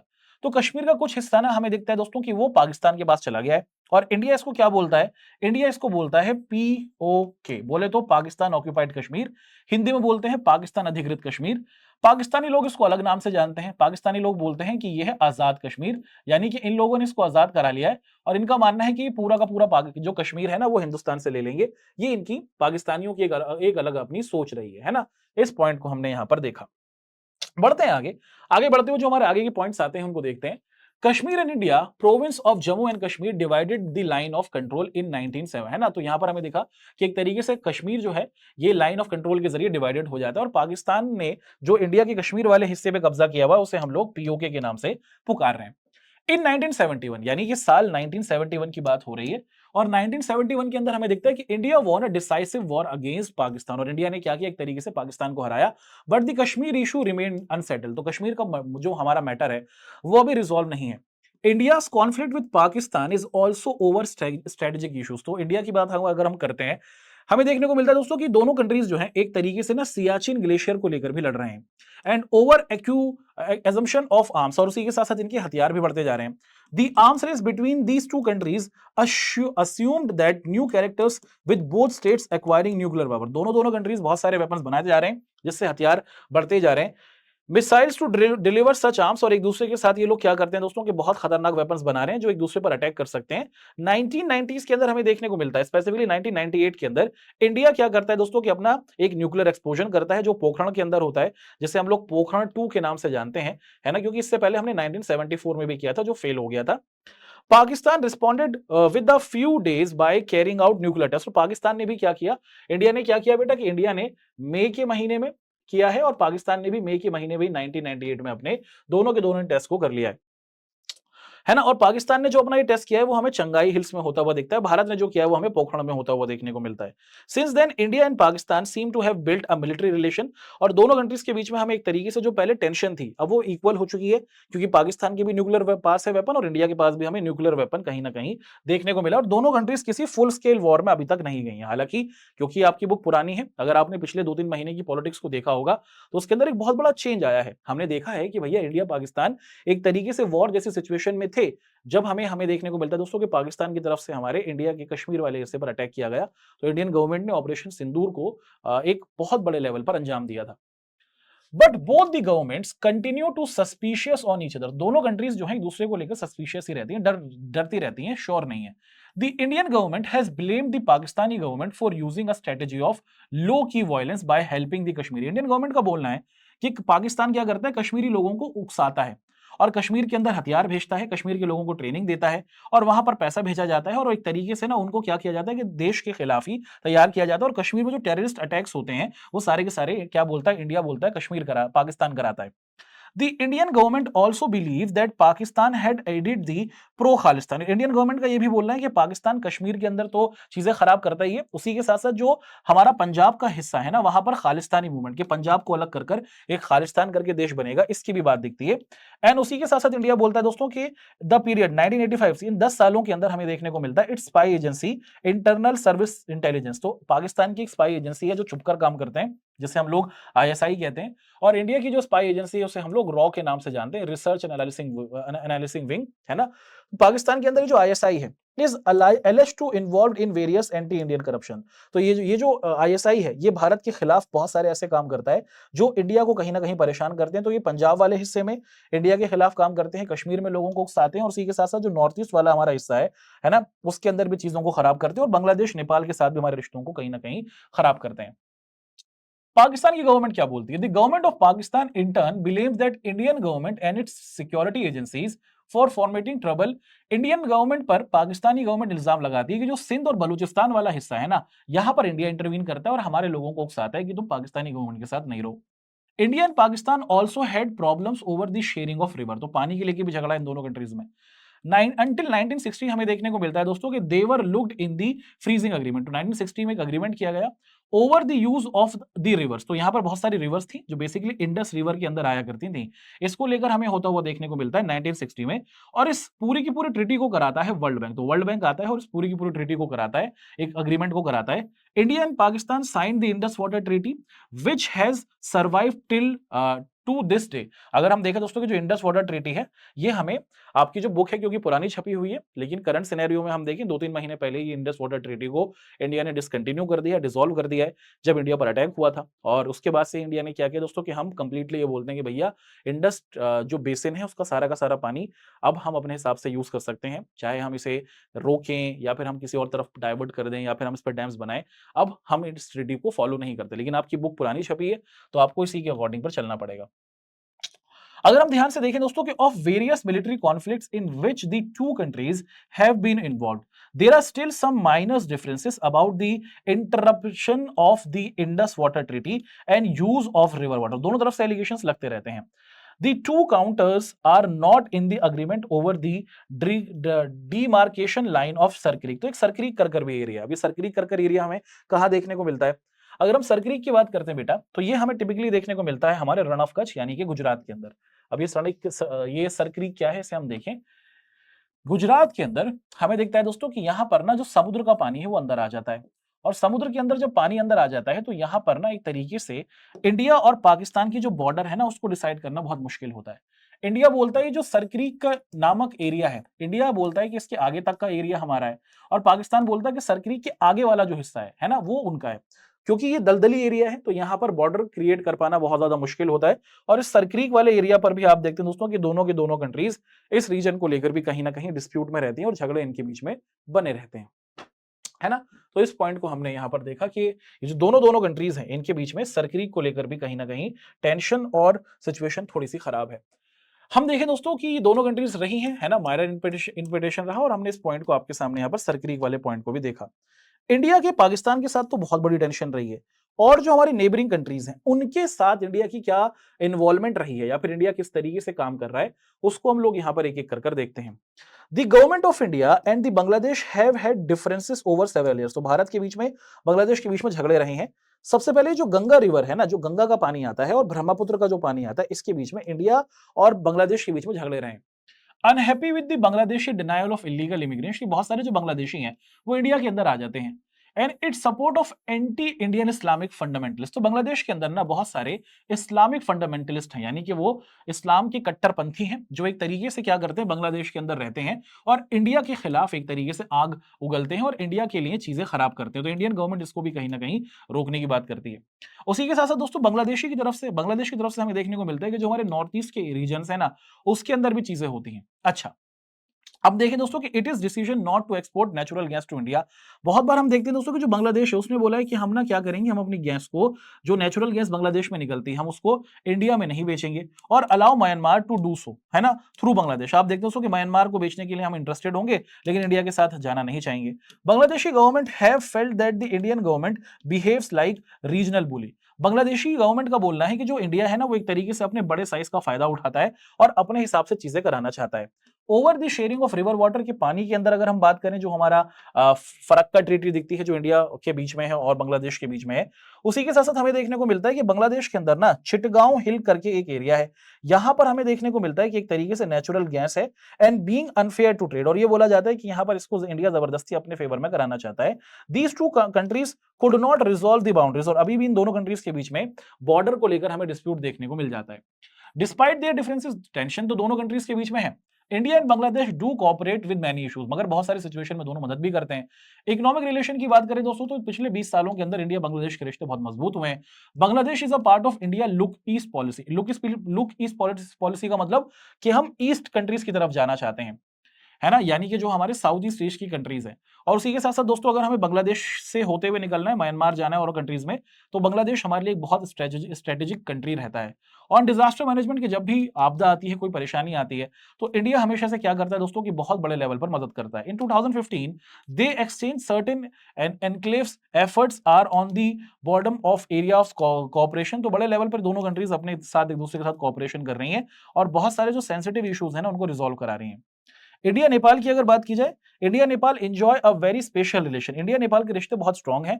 दे it that have very few parallels in the world, ऐसे दुनिया में कहीं देखने को नहीं मिलते। A treaty between the two countries allows the citizens of two countries to travel and work, तो दोनों कंट्रीज के अंदर जो लोग हैं वो बिना किसी वीजा के आ जा सकते हैं। नेपाल जाना चले जाओ, भारत का बस आधार कार्ड होना चाहिए, कोई वीजा की जरूरत आपको नहीं है, और नेपाली लोग भी भारत आ सकते हैं बिना किसी वीजा के। इतने अच्छे रिलेशन हैं। Despite the special relation, the government of the two countries have had trade dispute, मगर इन दोनों के बीच में झगड़ा हो जाता है व्यापार को लेके, ट्रेड को लेके। In Indian government has often experience displeasure and warm relation with, तो इंडिया का मानना है कि नेपाल जो है ना, इंडिया को छोड़कर चाइना की गोद में जाकर बैठ जाता है। Nepal government inaction against the anti Indian elements, और नेपाल के अंदर बहुत सारे कुछ एंटी इंडियन एलिमेंट्स भी होते हैं जिसको नेपाल ध्यान नहीं देता। इंडियन सिक्योरिटी एजेंसीज सी दी माओविस्ट मूवमेंट, तो कुछ माओविस्ट लोग हैं जो एक तरीके से नेपाल के अंदर मौजूद हैं। आप देखते हैं दोस्तों कि ये एक तरीके से ना हमारे देश के लिए कहीं ना कहीं थ्रेट हो सकते हैं, क्योंकि ये भारत के अंदर जो नक्सलाइट लोग हैं, जो भारत के हमारे नक्सलवादी लोग होते हैं, ये इंडिया के अंदर मौजूद हैं और हमारा बिहार हुआ, आंध्र प्रदेश हुआ और जो कुछ सदर्न एरियाज की हमारी स्टेट्स हैं वहां पर काम कर रहे हैं। Many leaders and citizens in Nepal think that the Indian government interfere in their internal efforts, बहुत सारे नेपाली लोगों का और नेपाली लीडर्स का मानना है कि इंडिया इनके इंटरनल मैटर्स में काफी ज्यादा शामिल होता है, व्हिच शुडंट बी देयर। अगर हम ध्यान से देखें दोस्तों कि on it's river water and hydro electricity the president of Nepal included law, तो अगर हम ध्यान से देखें नेपाल कंप्लीटली क्या है भैया कि नेपाल एक लैंड लॉक कंट्री है। अगर आप दुनिया के नक्शे को देखते हैं, भारत के पास आपको यहाँ पर नेपाल देखने को मिलता है। नेपाल के पास क्या है दोस्तों कि ट्रेड करने के लिए एक तरीके से सी ही नहीं है, इनके पास समुद्र ही नहीं है, चारों तरफ से अलग अलग कंट्रीज से नेपाल घिरा हुआ है। नॉर्थ में हिमालयाज है, इस तरफ म्यांमार है, नीचे हमारे सदर्न स्टेट्स हमारी नॉर्थ ईस्ट की स्टेट्स दिखती हैं। तो नेपाल के पास ना पानी का एक्सेस नहीं है, इनके पास समुद्र तो बिल्कुल भी देखने को नहीं मिलता। और इस सिचुएशन में अगर हम ध्यान से देखें तो हम क्या देख पाते हैं बेटा, हम ये देख पाते हैं to access of easy, India ने क्या किया कि इनको अलाउ कर रखा है कि हम हमारी टेरिटरी से जा सकते हैं।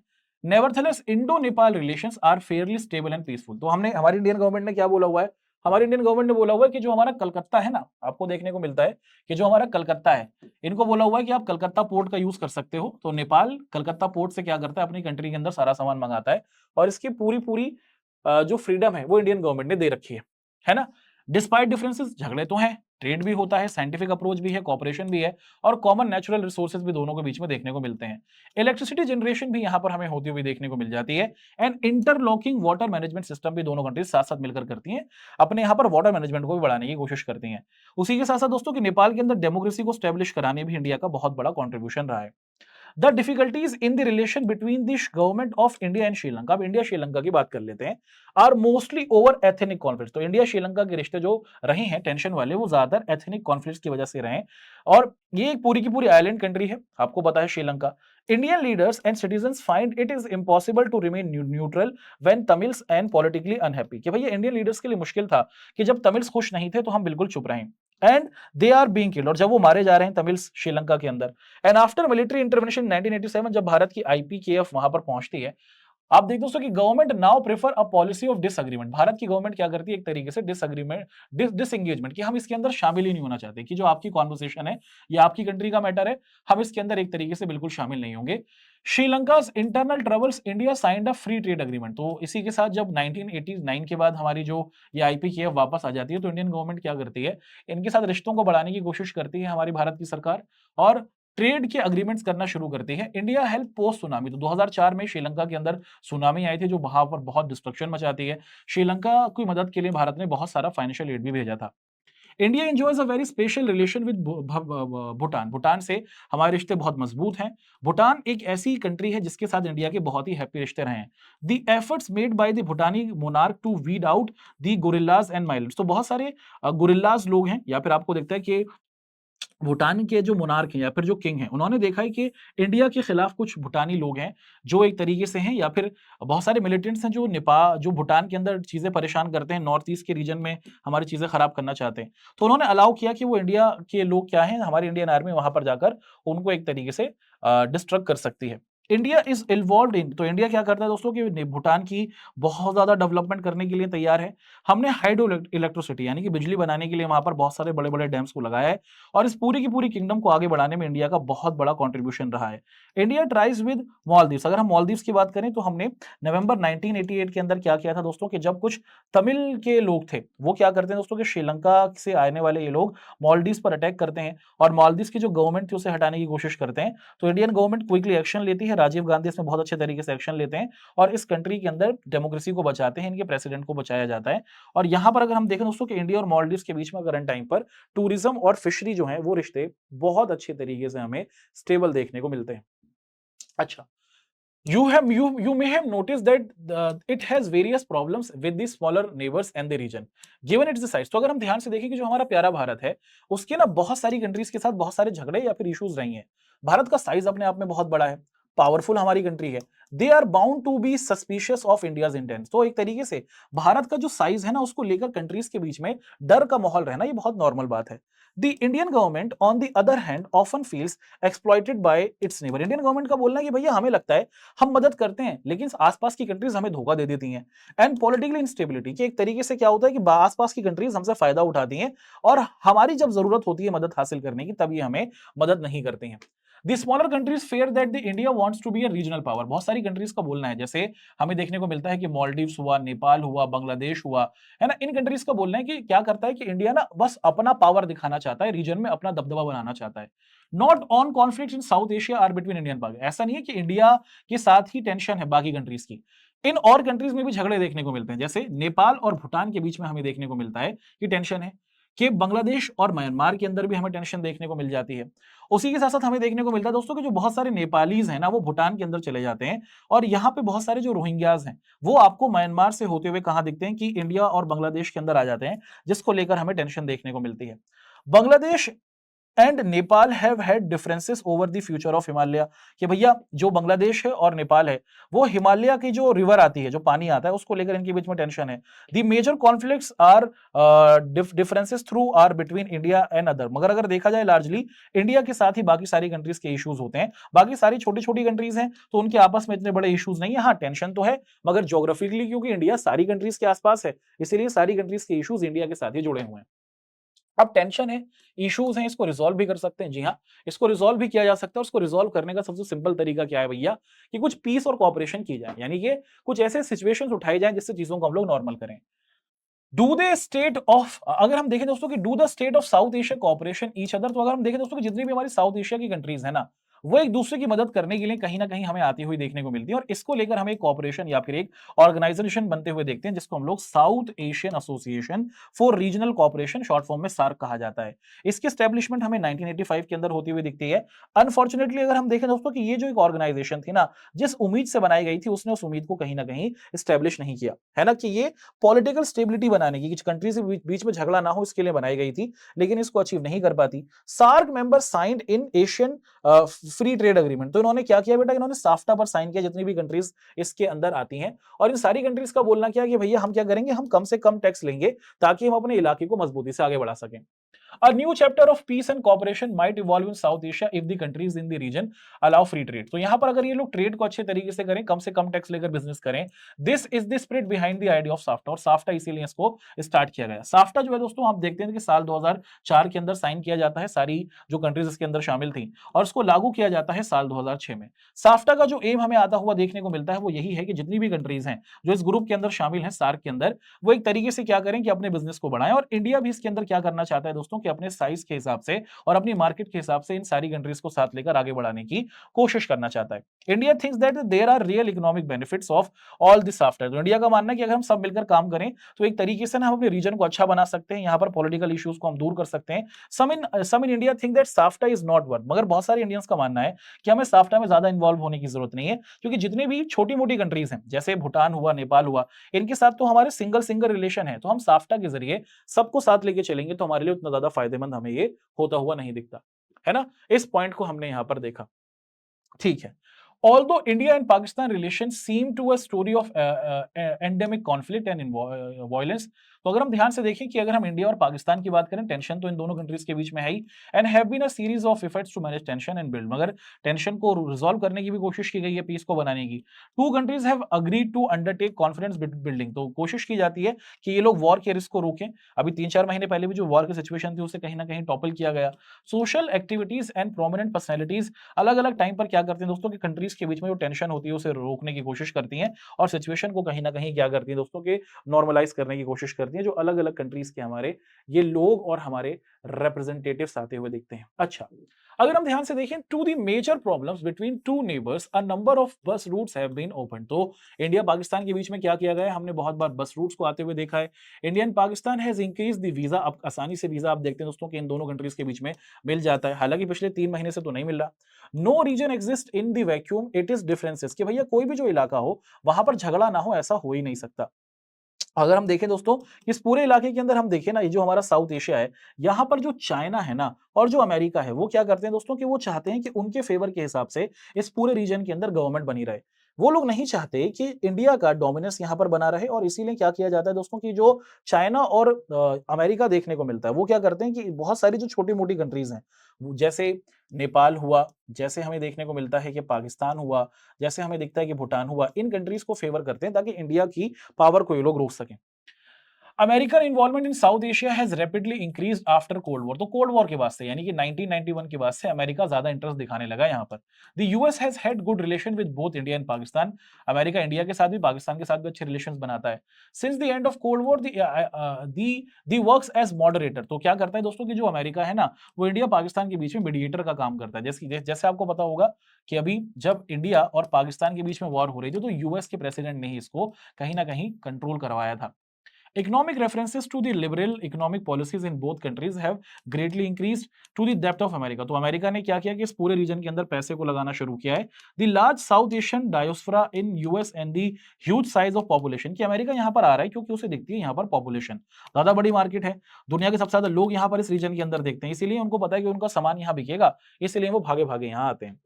However, whether South Asia will continue to be known as conflict-prone zone, क्या यहाँ पर झगड़ा ही होता रहेगा, और will it evolve, कि यहाँ पर चीजें बेहतर होंगी in some common culture, कि ये लोग अपने कल्चर से उठें, ट्रेड को अच्छा करें और साथ में मिलकर चलें. ये डिपेंड करता है कि इस रीजन के अंदर किस किस तरीके की गवर्नमेंट आएंगी, कि क्या वो अपने डिफरेंसेस को दूर करें और अपने इस पूरे रीजन को अच्छा बनाएं. ये हमारा इस पॉइंट के साथ हमारा ये टॉपिक, आज का ये जो पूरा का पूरा लेक्चर है वो कंक्लूड हुआ. तो भैया ये था हमारा पूरा का पूरा कंटेम्प्रेरी साउथ एशिया, जिसके अंदर हमने आपके एनसीईआरटी के अंदर मौजूद हर एक पॉइंट को और हर एक वर्ड को बहुत ही अच्छे तरीके से डिस्कस किया.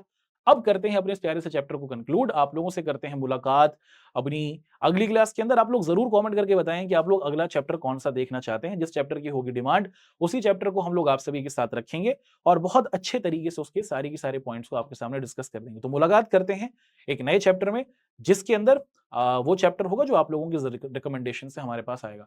अपना ध्यान रखिएगा. जय हिंद.